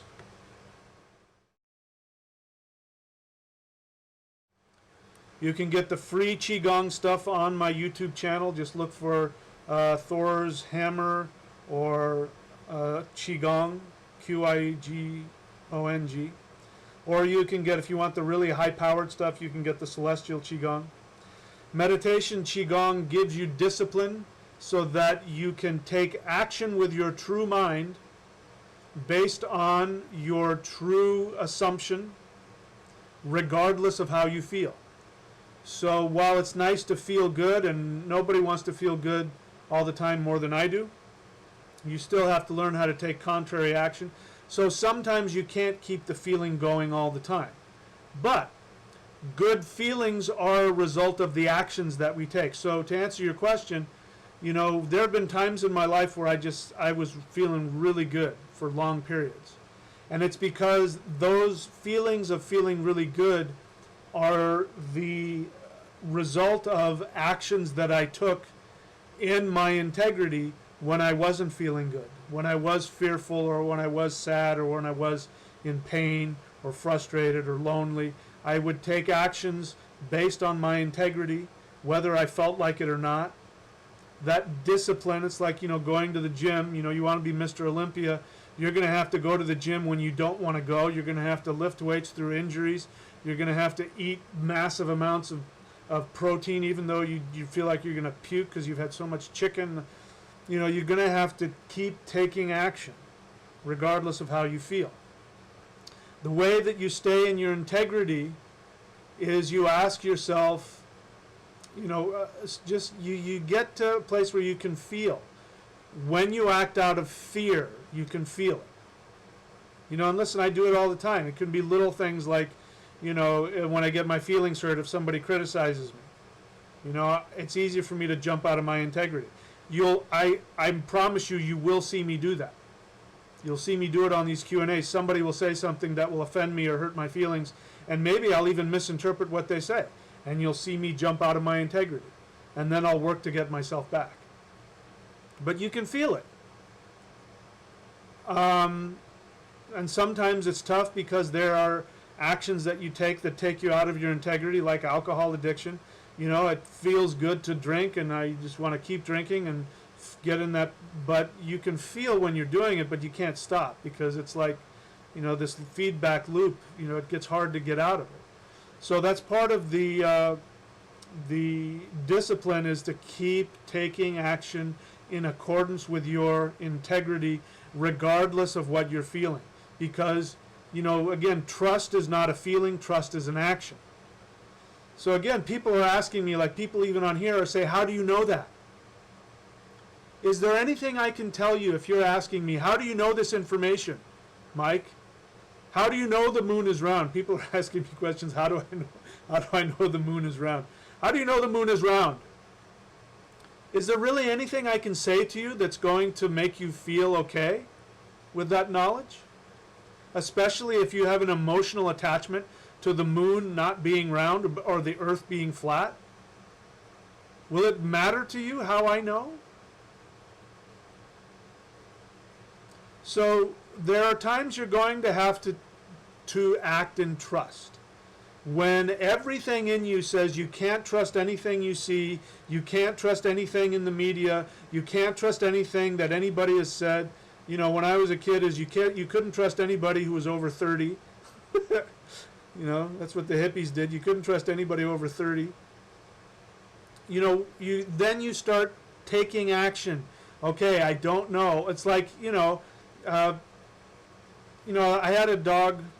I miss him a lot, but I had a dog, and we were walking in the woods, and this was in the winter. And what happens in the winter in these particular woods is that, the snow will melt into some big pool, and then sometimes plants will be over the top of it. So you can't see that it's just a big giant puddle of like melted snow, like 6 feet deep or something. And so my dog and I were walking along, and he decided he wanted to get to the other side of something, and so he was going to jump into this little depression, which he thought was a bunch of plants, and he jumps in, and he's in this pool of water, freezing water, and he's paddling around, and I'm screaming at him. His name was Leo. Leo! Leo! Leo! So that he would see me and turn around and swim back to me, because I didn't want to jump in that freezing water to get him. But from then on, whenever we were together, he would stick right next to my ankle because he was so afraid. He couldn't trust anything. He wouldn't go off of the trail or go into any like green patches because he didn't know if it was, if there was water in there. He was so afraid. And so he would wait to see me walk on something, and then he would walk with me. But you're going to have to be like Leo. You're going to have to take that leap of faith and just trust that, okay, that looks like it might be something I can walk on. I don't trust it, but I'm going to do it anyway. So those of you that believe that the earth is flat, and you believe that, that everybody in a position of authority is an alien bot or an agent or, can suck the soul out of you. Those of you who believe that that you have to get rid of your chakras in order to be able to be safe, I'm saying take a risk. Just choose to believe what I'm telling you. Even if you don't feel it. Just choose to believe it and see what happens. Because my assumption is you are God. You are everything. And if you act in fearlessness, the matrix turns around and it serves you. If you act in fear, it will serve that. Because the matrix, again, if you haven't heard me say it, the matrix is a life force web of energy that responds to your intention. It knows something you don't. It knows that you're God. It knows that you created everything. And so even when you go to it, it's like, what was that movie, Young Frankenstein? If you've ever watched it, it's a hilarious movie from the 70s, a Mel Brooks movie. So he's going to go into the cell with the Frankenstein monster, and he says to the people outside, no matter what happens in there, do not open that door. Even if I scream and I beg and I plead to you to open the door, do not open that door. Right? And then he goes in. And then as soon as he gets in there, within a split second, he turns around and he starts banging on the door. Let me out. Let me out. Get me out of here. That's what it's like. That is a very good example of what it's like. Before you're incarnated, you know you're God. You know that the matrix responds to you. You know that you have this intention. You know that part of the matrix is that you are constantly putting into the matrix all kinds of traps and false, doors and things like that, so that you'll get trapped, so that you'll learn how to get out again, so that you'll learn to remember that you're God. You put all of these things in there. But once you become a human, you forget all of that.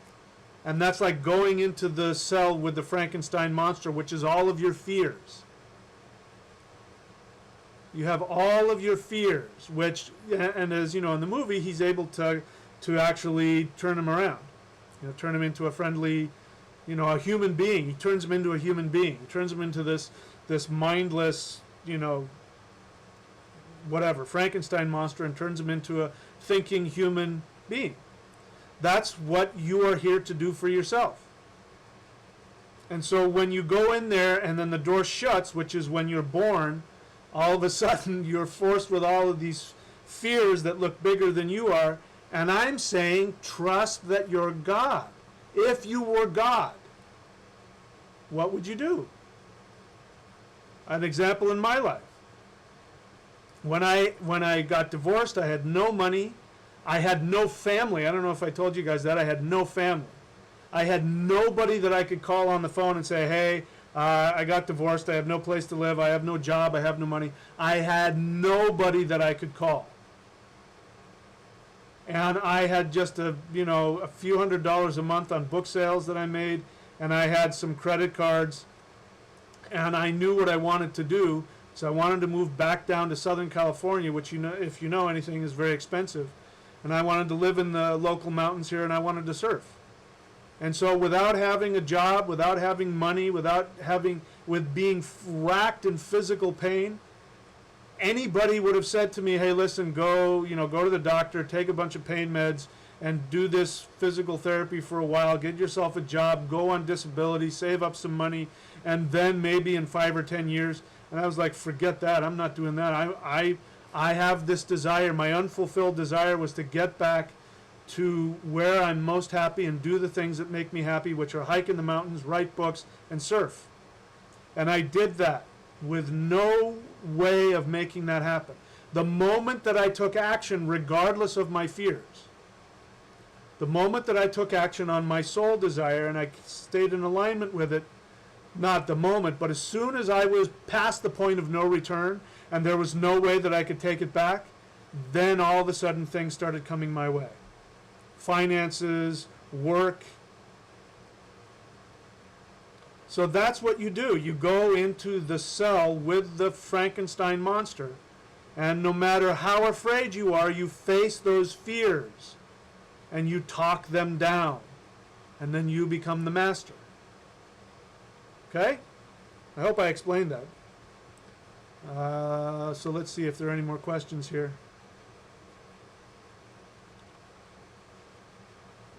You know, I have the questions right there, and as soon as I touch it, it jumps way past, and I have to then roll back to where I was. Okay, so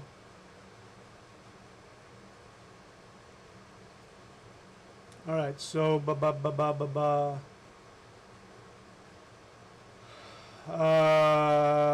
sorry, I'm still looking for the questions.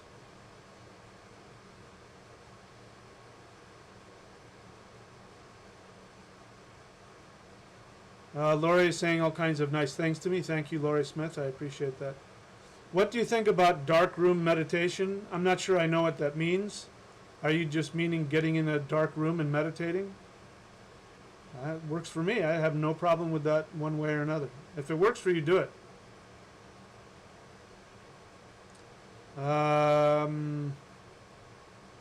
Is part 2 Celestial Qigong more meditation? I think so. It was such a long time ago. I can't remember. I think that I have like a second and third. I think like the pyramid meditation and the pyramid mudra meditation, which is also called the Ingrun meditation, Ingrun mudra meditation. I think there is a second and third level to that, and I think I taught that, but I'm not sure. It was very powerful, so I was on the fence as to whether I should teach it on video or not. Okay, so. Okay, Absolute Maximum just asked me, is my cannabis addiction harming my energy body? Well, so the first thing that I see here is that you have said by your own definition that you are addicted. So any addiction, you know, is bad for you, even if it's an addiction to whatever, something good. You know, even an addiction to meditation. There are people who are addicted to meditation. You know, anything can be used to get you out of your feelings. Anything can be used to help you escape. Remember I said that's a big word. You know, people who try to escape are the most trapped. So escaping your fears, escaping your feelings, doesn't matter what it is harmful. Having said that, I'm not saying that there isn't a place for cannabis. I myself use the CBD oil. Of course, it doesn't have any THC in it because I don't want that.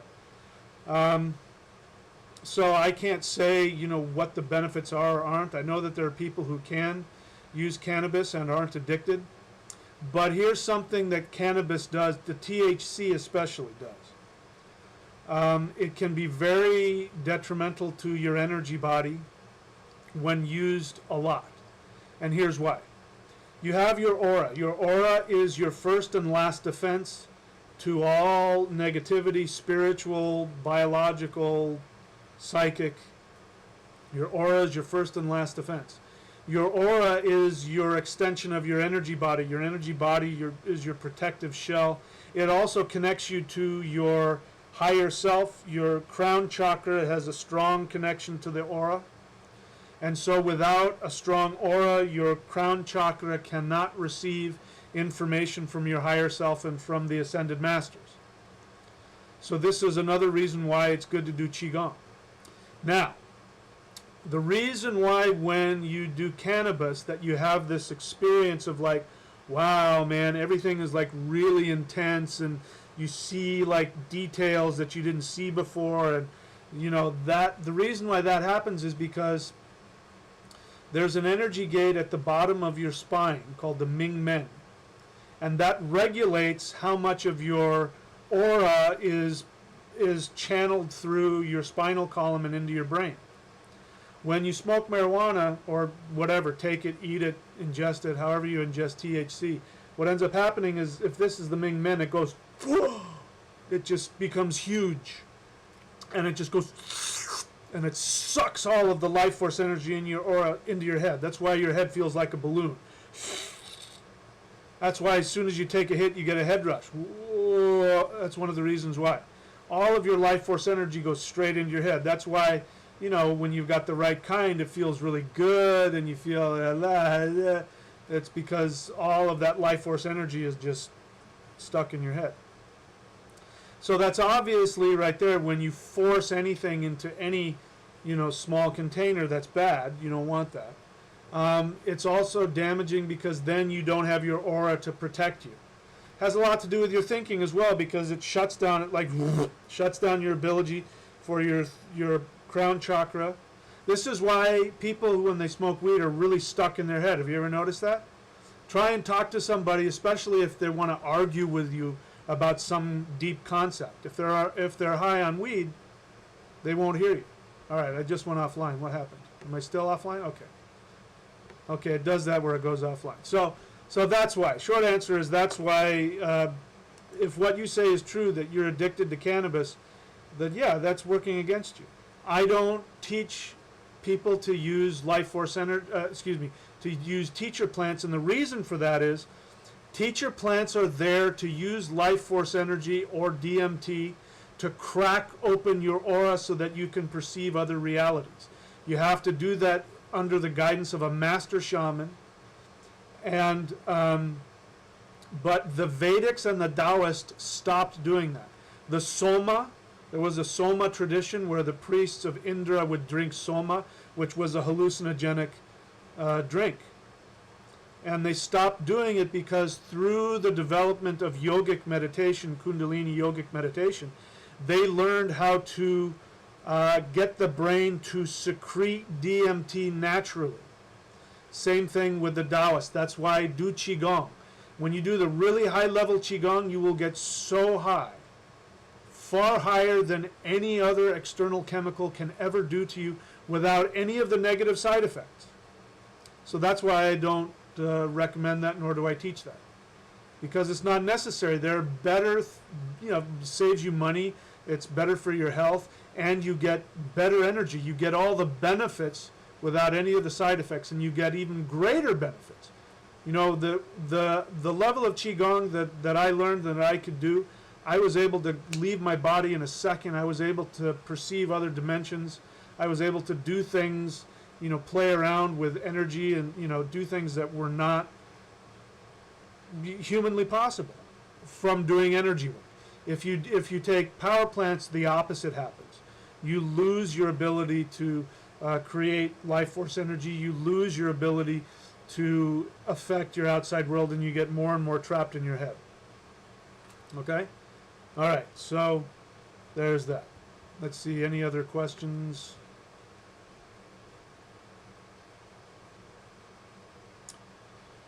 I already talked about CBD oil. I think it's great. I don't take too much, because if you take too much, I get a headache. But it's supposed to do really good stuff, and I so far haven't had any negative experiences from it. But I don't get high. And obviously you can't get high from CBD oil. So, do I use any supplements to enhance spiritual work? Ginseng. I like ginseng. Things like essential oils and stuff like that. But that's pretty minor stuff. I don't ingest anything to change my thought process. Let's see. Awesome information. Thank you. Absolute Maximum. He likes my rune books. Thank you. Let's see. This isn't a question, but I'm going to read it just out of curiosity. Romney on Germany says, seeing it scientifically, cannabis blocks certain neural connections resulting to different perception. For example, pain relief. Yeah, that's true. See, that's what I mean. If you use it, you know, for that. But, you know, the same is true for, you know, a lot of drugs. And they each have different positives and negatives. But me, when I've tried taking cannabis for pain relief, it made my pain worse. So that's not true for everybody. And I have some theories about that, but I'm not going to get into that. So for some people it works, for some people it doesn't. But then we want to talk about, you know, how can you get to the point where you can actually heal the pain, the cause of the pain, instead of use a chemical to, you know, suppress the pain. Again, there's nothing wrong with it. You know, there's a reason why we have medicines of all kinds. So anyway.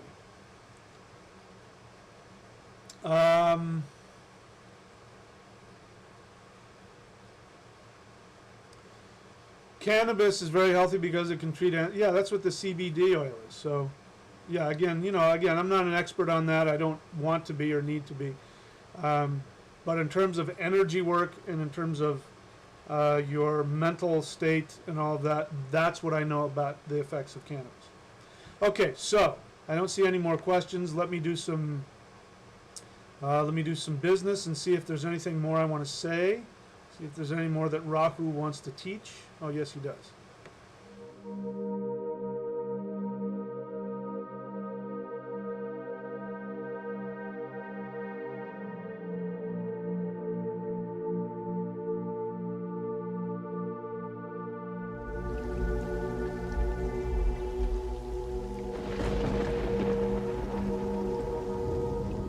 Okay, so yes, there are some things that Rahu would like to share with you. So now I'm going to share with you. So the general, you know, all of that stuff I said about Rahu and the north node of the moon is that Rahu is responsible for reincarnation. In fact, Rahu, when you're at the lower level of existence, is the lord of everything. This is why those people who are obsessed with reptilians will tell you that reptilians are ruling the world.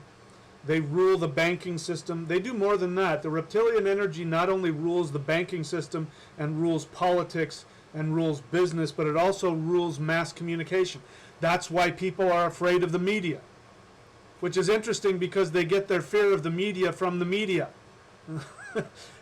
You know, the people who go on about the mainstream media are getting all their information from Facebook and Fox News and InfoWars. They're still getting their information from the media. But then they blame the media. But their media is different. That's their media. But Rahu rules all of it. All media, he rules the whole thing. He rules media, he rules taking shortcuts. So Rahu, here's how Rahu would fight a war. So Mars is energy. Mars is fighting hand to hand. Mars goes one person against, is a man. This is why our ancestors, by the way, got their asses kicked by the Mongolians. There was two waves of Mongolians, I forget what they called. You know, there was one in the Middle Ages, and then there was one around during the Roman period, where we had these waves of Mongolian hordes that would come in, and they were, you know, in fact, one of the reasons why the majority of the European continent has a bunch of white people is because just before the Middle Ages, a wave of Mongolians came through and drove not all of the, but a lot of the Scandinavians and the Germanic people, and drove them south. And those are the people who ended up taking over Italy and Spain and North Africa.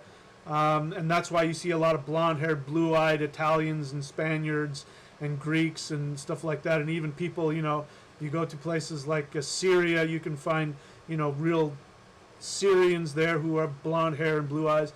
That's because you had all of these Nordics coming down because they were being driven down, pushed out of their normal habitat. Before that time, there was people were a lot more dark-skinned the further south you got.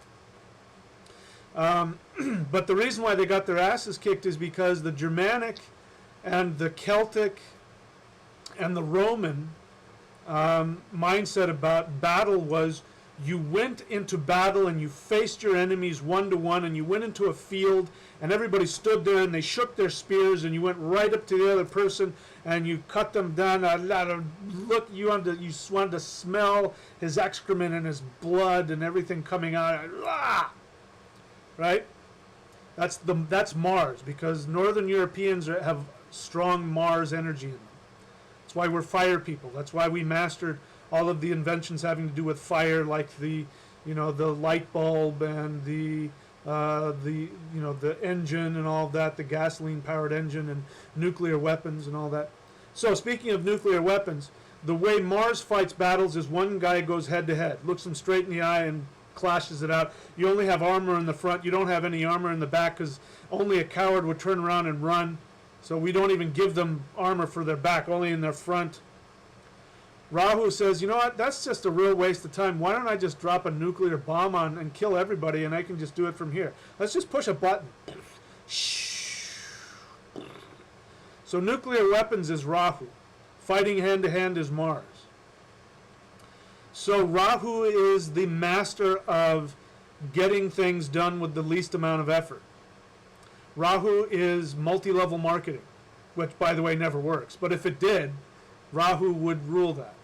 Rahu rules this. I'm going to do this one recording, and it's going to be uploaded to the internet on YouTube, and then people can watch it for years. I only have to say this one time, and then people can keep watching it over and over. That's Rahu.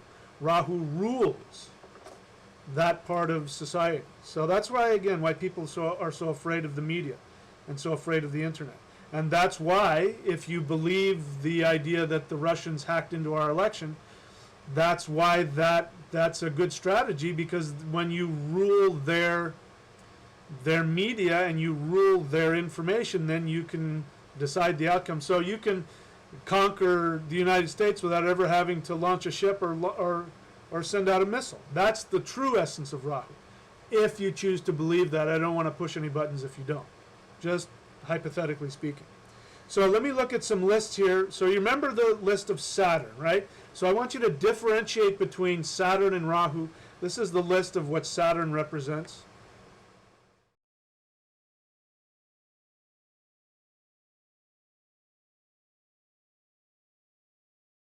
And here are some things that Rahu represents.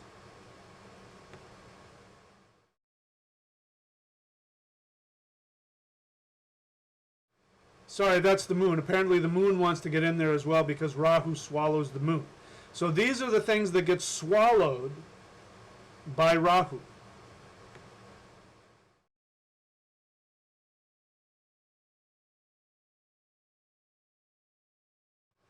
Okay, so let's see if I can find Rahu here. Okay, so these are some manifestations of the reptilian energy of Rahu.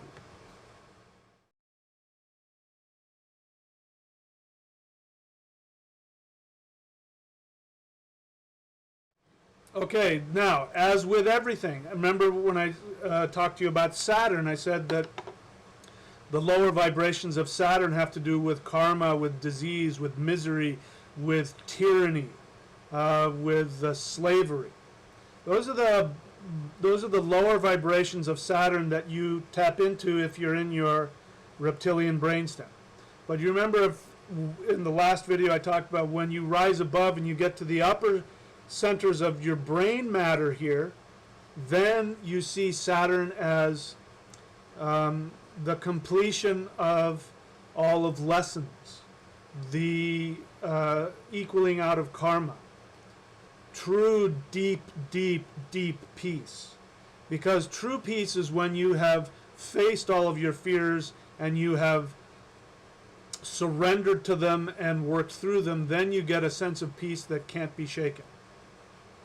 So there is a higher vibration of Rahu as well, which, as I said, when you see Rahu for what he truly is, and you no longer are able to be seduced by his deceptions. Then he takes off his mask and he shows you who he truly is, and then you get some really great benefits from it. So let me see if I got this right here. Here are some other things about Rahu.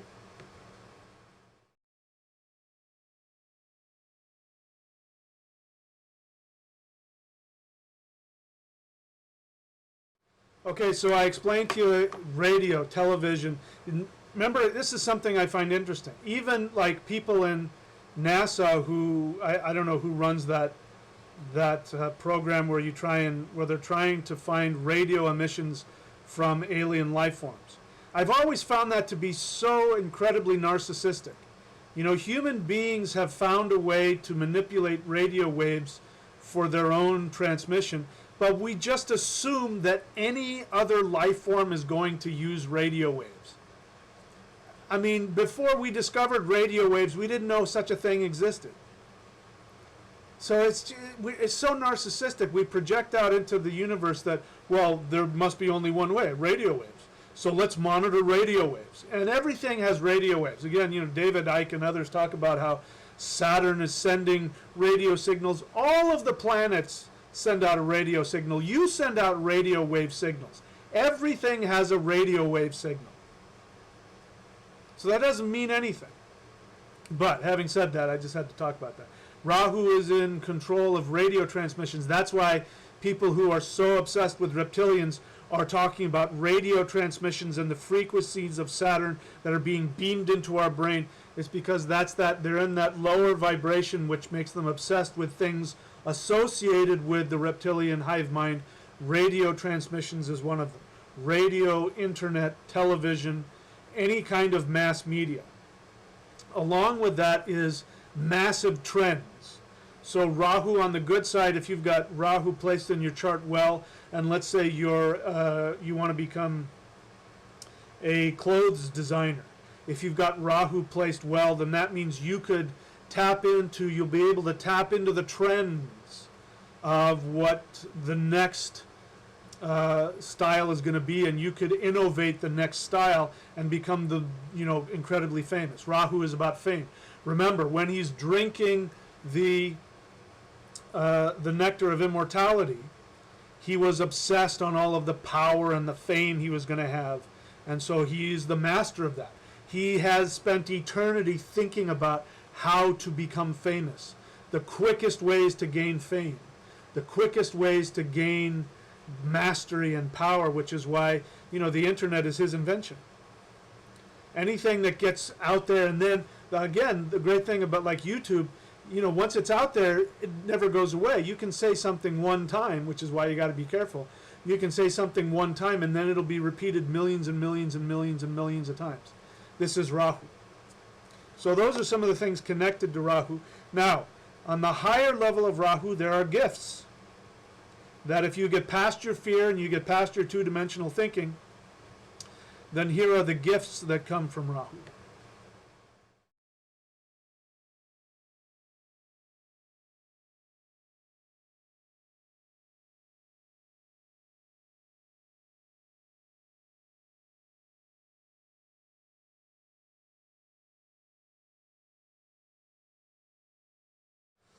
See, there's no coincidence that we've talked about marijuana.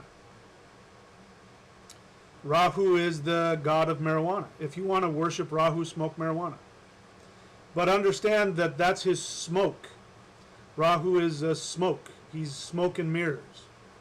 So when you smoke marijuana, you're tapping into his smoke, which means that you'll be trapped in the illusion. Marijuana is a hallucinogen.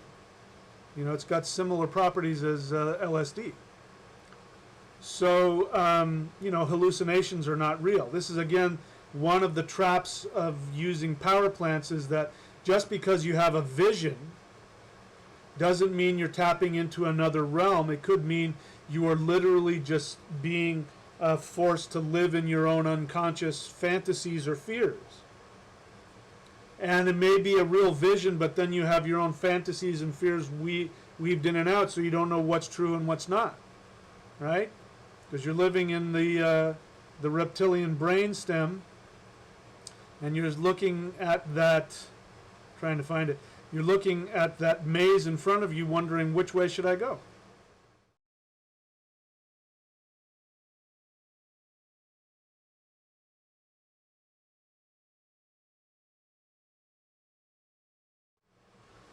So when you get past your fear, this is why the Matrix responds to fearlessness. And again, fearlessness doesn't mean that you're absent of fear.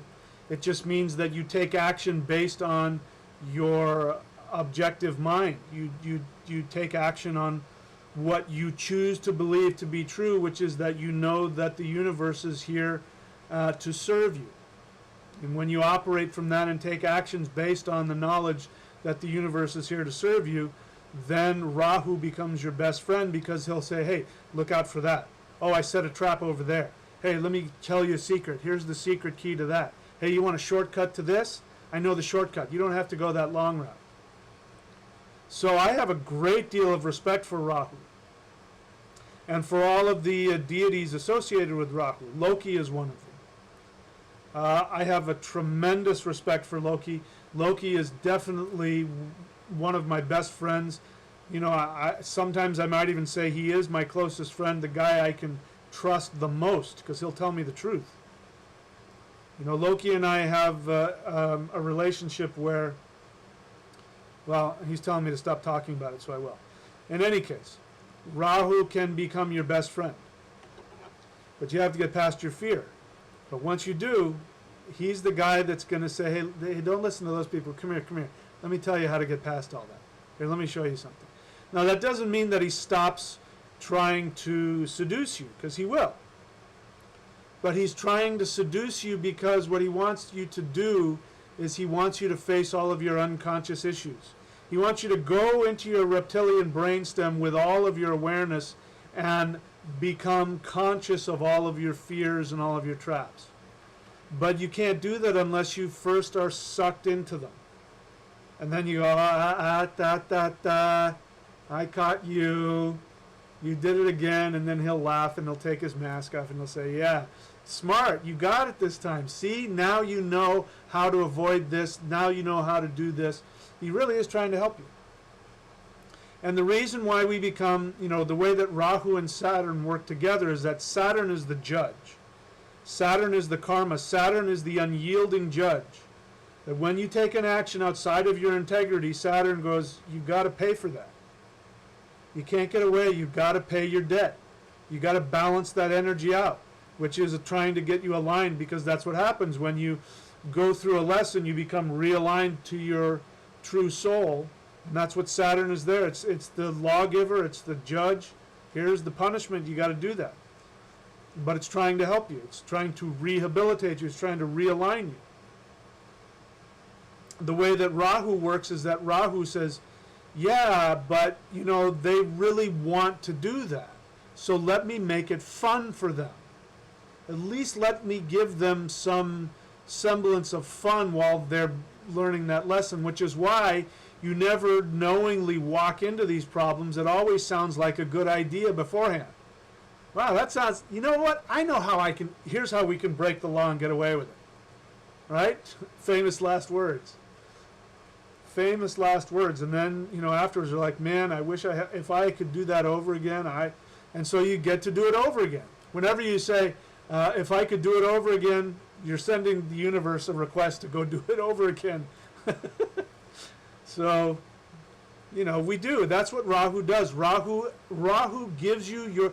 Here's the thing. Rahu wants you to have all of your desires. Rahu does not judge you. So that's why if you say you want to become the biggest this or the biggest that, or you want to figure out what that is, I'm not even going to mention all kinds of horrible things, but if you have a desire and it sounds like fun, Rahu goes, yeah, that does sound like fun. Let's see what happens when you do that.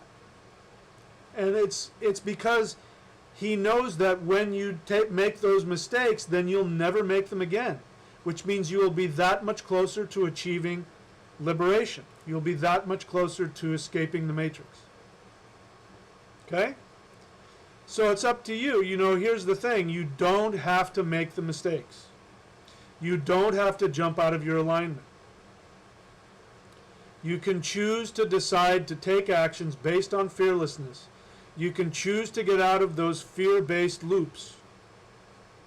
And that means you have to understand the basic understanding, which again is this book. If you memorize this book and make this how to live your life, you will save yourself from so many problems.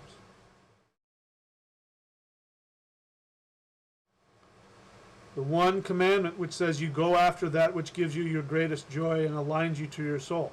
Not the greatest entertainment. Rahu is all about entertainment. Rahu is Vegas, man.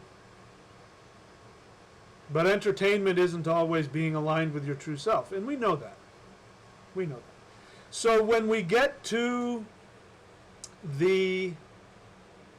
I wanted to show you this because I find this interesting. You know, Rahu is a serpent, and one of the higher emanations of Rahu is Loki. And there's this picture of Loki, which is based on a mythological story about him. So you may recognize the myth when I show you this picture.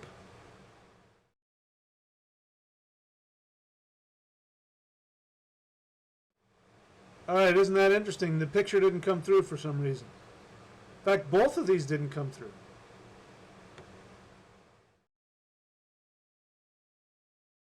All right, there's Rahu for you. What I wanted to show you was a picture of Loki. And he, if you know the myth, the gods bind him under the earth. And they tie a snake above him, and the venom, when it drips on him, he writhes, and that causes earthquakes. And what are earthquakes? The plates of the earth coming together, which is, if the earth didn't have earthquakes, the earth would at some point just explode. There would be so much tension from the plates rubbing against each other. So every now and then the plates have to slip. Otherwise the tension gets so great, you know, and the longer that the plates don't slip, the greater the earthquake, the greater the damage. So we want to have regular earthquakes, you know, so the pressure doesn't build up. And so in that myth, Loki is, you know, tied down on these rocks under the earth, and he's being, you know, the venom of the snake is touching him, and he's writhing, causing earthquakes. What that means is that Loki is the higher vibration of Rahu, which means Loki faces that reptilian energy. Loki is that part of us that says, I'm not afraid to look deep into the darkness. It's interesting that both of these didn't come through, and now it's just dark. They're just black, right? So that's the higher vibration. And, you know, if you know anything about what I teach about Loki, the way that Loki ends up getting, you know, tied down and bound under the earth is because of some things that he did. He went to the celestial gods and he pulled their covers. And he told them all kinds of things that they didn't want to hear, and they got upset with him. And they chased him around, and then they caught him. Well, he did that on purpose. Loki is smart. He's not stupid. He wanted the gods to confront him, and he wanted the gods to put him exactly where he was, which is bound under the earth, which is the unconscious mind, where the venom, which is the part of your unconscious fears and negative aspects of yourself that are poisoning you. He's the one that takes the poison and then rides. You have an earthquake, which means you have a challenging situation, the Yuhuaj room. Challenging situation which makes you go through a transformation that is not of your own volition. That's what Loki does for you. That's why at the end, at Ragnarok, he's the one that's leading the armies of chaos, because he's bringing transformation. Because if it weren't for Ragnarok, the earth won't be transformed into the next higher vibration, and the gods won't die and then become reborn in their higher vibration. Loki is the one that does that. The other picture I was going to show you, which is of Shiva. And Shiva is the aspect that represents your highest awareness. But what Shiva has mastered is Shiva, which means your highest awareness. Shiva has mastered the serpent, the power of the serpent, which is one of the reasons why, I'm looking for it right now, which is one of the reasons why Shiva is seen with snakes. Let me see if I can find it. I know it's here somewhere. I know it's here somewhere. I'm looking for Shiva's picture. I'm going to give up in a few seconds if I don't find it, which means they don't want to be seen. So I guess what they're trying to say is that you just have to go into the darkness. You have to be willing to face your own darkness. And unless you face your own darkness, oh, here's the lesson. Unless you face your own darkness, Rahu will not reveal his true self to you. Loki will not reveal his true self to you. Shiva will not reveal his true self to you. You have to face the darkness. So I'll end that part on there. I think I've gone through all the stuff that I wanted to talk about. This is one of my favorite pictures. It's of Apophis, or somebody's understanding of Apophis, but to me, this is Rahu.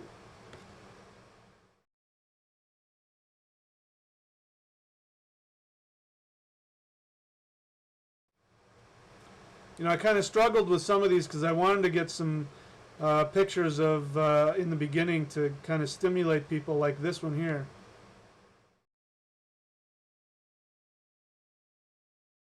And as I was doing it, Rahu was saying, why are you doing that? Why are you scaring them? This is about awareness, not about fear. So I want to just kind of leave us at that, to look at how we can look at our deepest fears, how we can go into the darkness fearlessly. All right, so let me see if there are any questions here.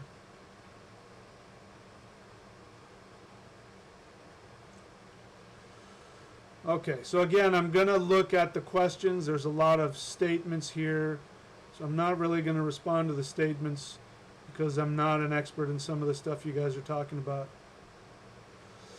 Yeah, Absolute Maximum said he's getting tired of Rahu's whatever. I would recommend that you change your view of that. As long as you see him as your enemy, he's just going to keep dishing it out. Laugh. Instead of saying, I'm getting real tired of it, say, okay, all right, I give. What is the lesson? Change the way you relate to this energy. Stop being so afraid of it. Stop fighting it. I understand, don't get me wrong, but that's going to keep you stuck. So ask to be taught the higher understandings. Ask to be taught the truth.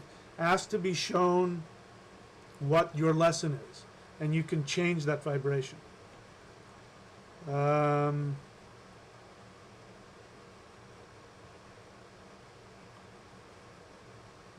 Yeah, Renee has a good thing. One of the ways, I guess I could talk about this, one of the ways to overcome Rahu is to worship the full moon.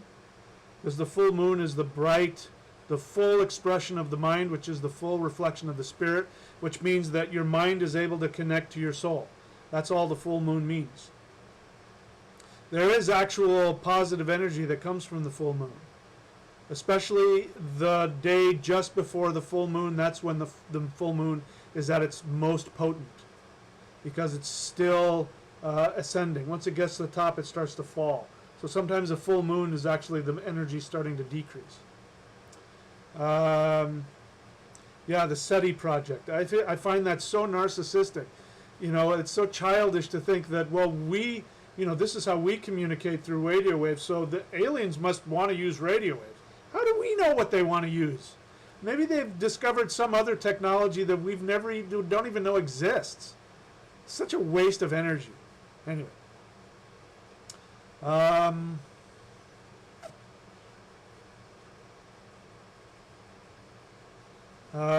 Let's see here. Hi Zoe, you're new to the channel.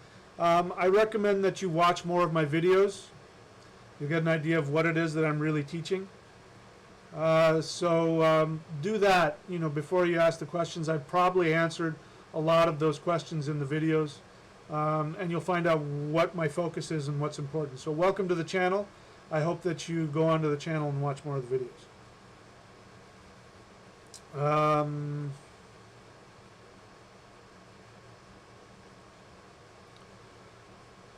Okay, one thing okay, yeah, laughter dispels the darkness, I agree. Okay, so no more questions. So we're at 2.5 hours, and I'm going to do some business and see if there's anything else that I want to say before we go any further.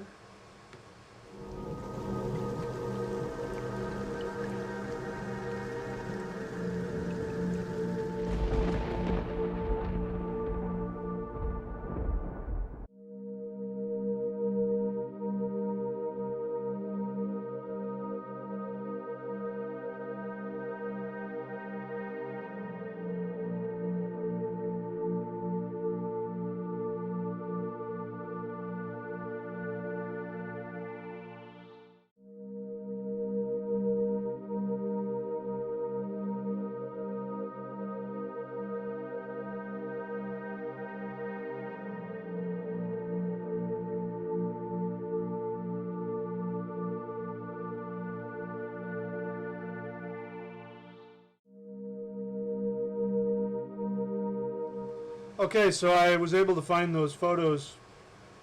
So now, with the understanding of, we have to first be willing to look at the darkness. Be willing to fearlessly go into the darkness of our unconscious. And look at ourselves. Look at our fears.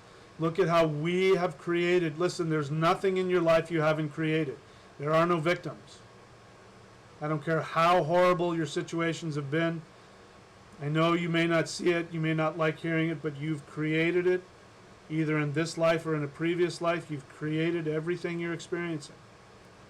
So being willing to look at that is what then reveals Rahu for what he truly is, which is, again, the higher vibration of Rahu is Loki, who chooses to allow himself to be trapped in the underworld so that he can absorb the venom, which is all of your misunderstandings that cause you pain and difficulty, and create a transformation within you. And this was the picture. I love the look on Loki's face as he stares right up into basically right into Rahu's face.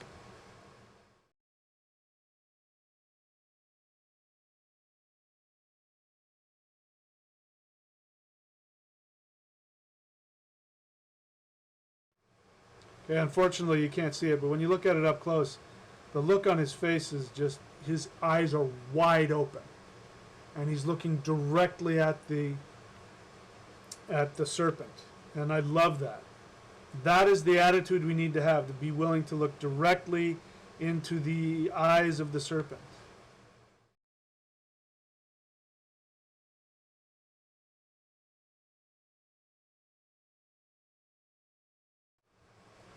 And then when you master your fears, when you master your desires, which means you are willing to look at them without any fear and accept them, then you get to be like Shiva, who is mastery over the serpents.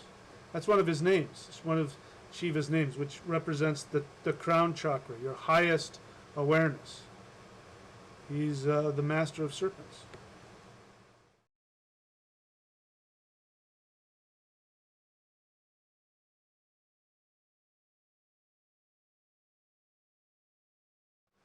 Okay, so that's where I'm going to end things today.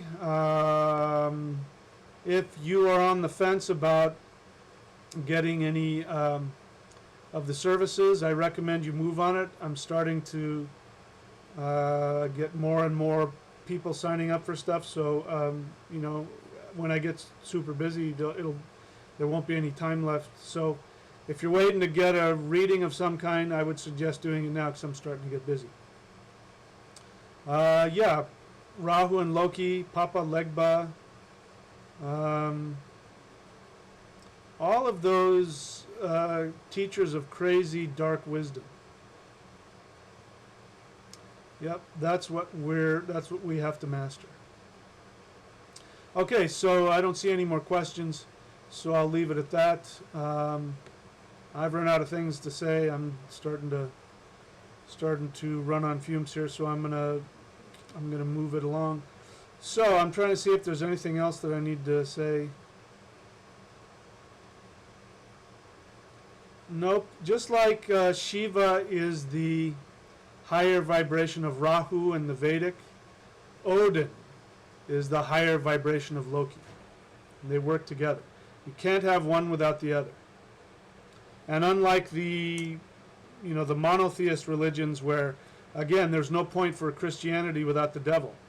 There's no reason for Jesus to die on the cross if there isn't a devil. It's almost like the devil is the most important.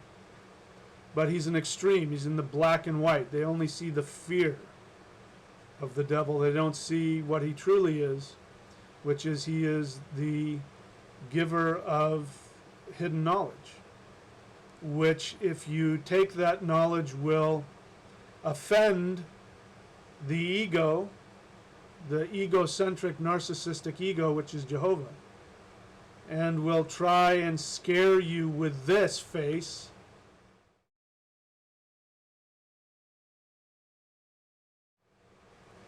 instead of where it will lead, which is, if you continue with it, it's going to lead to this.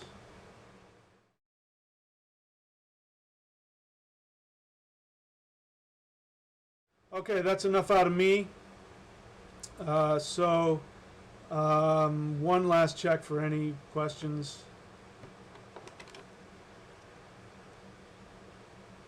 Okay, no more questions, so we're done. No more questions, so we're done. All right, so that's it for now. And we'll see where things go after this. So thanks again, everybody. Yeah, I'm out of steam, so I'm gonna wrap it up here. Until next time, my friends, thank you for allowing me to rant and to rave, allowing me to follow my true path in this life, which is to be this revealer of hidden knowledge. So until next time, just remember that you are everything, including Rahu. Rahu is only an emanation from inside of you.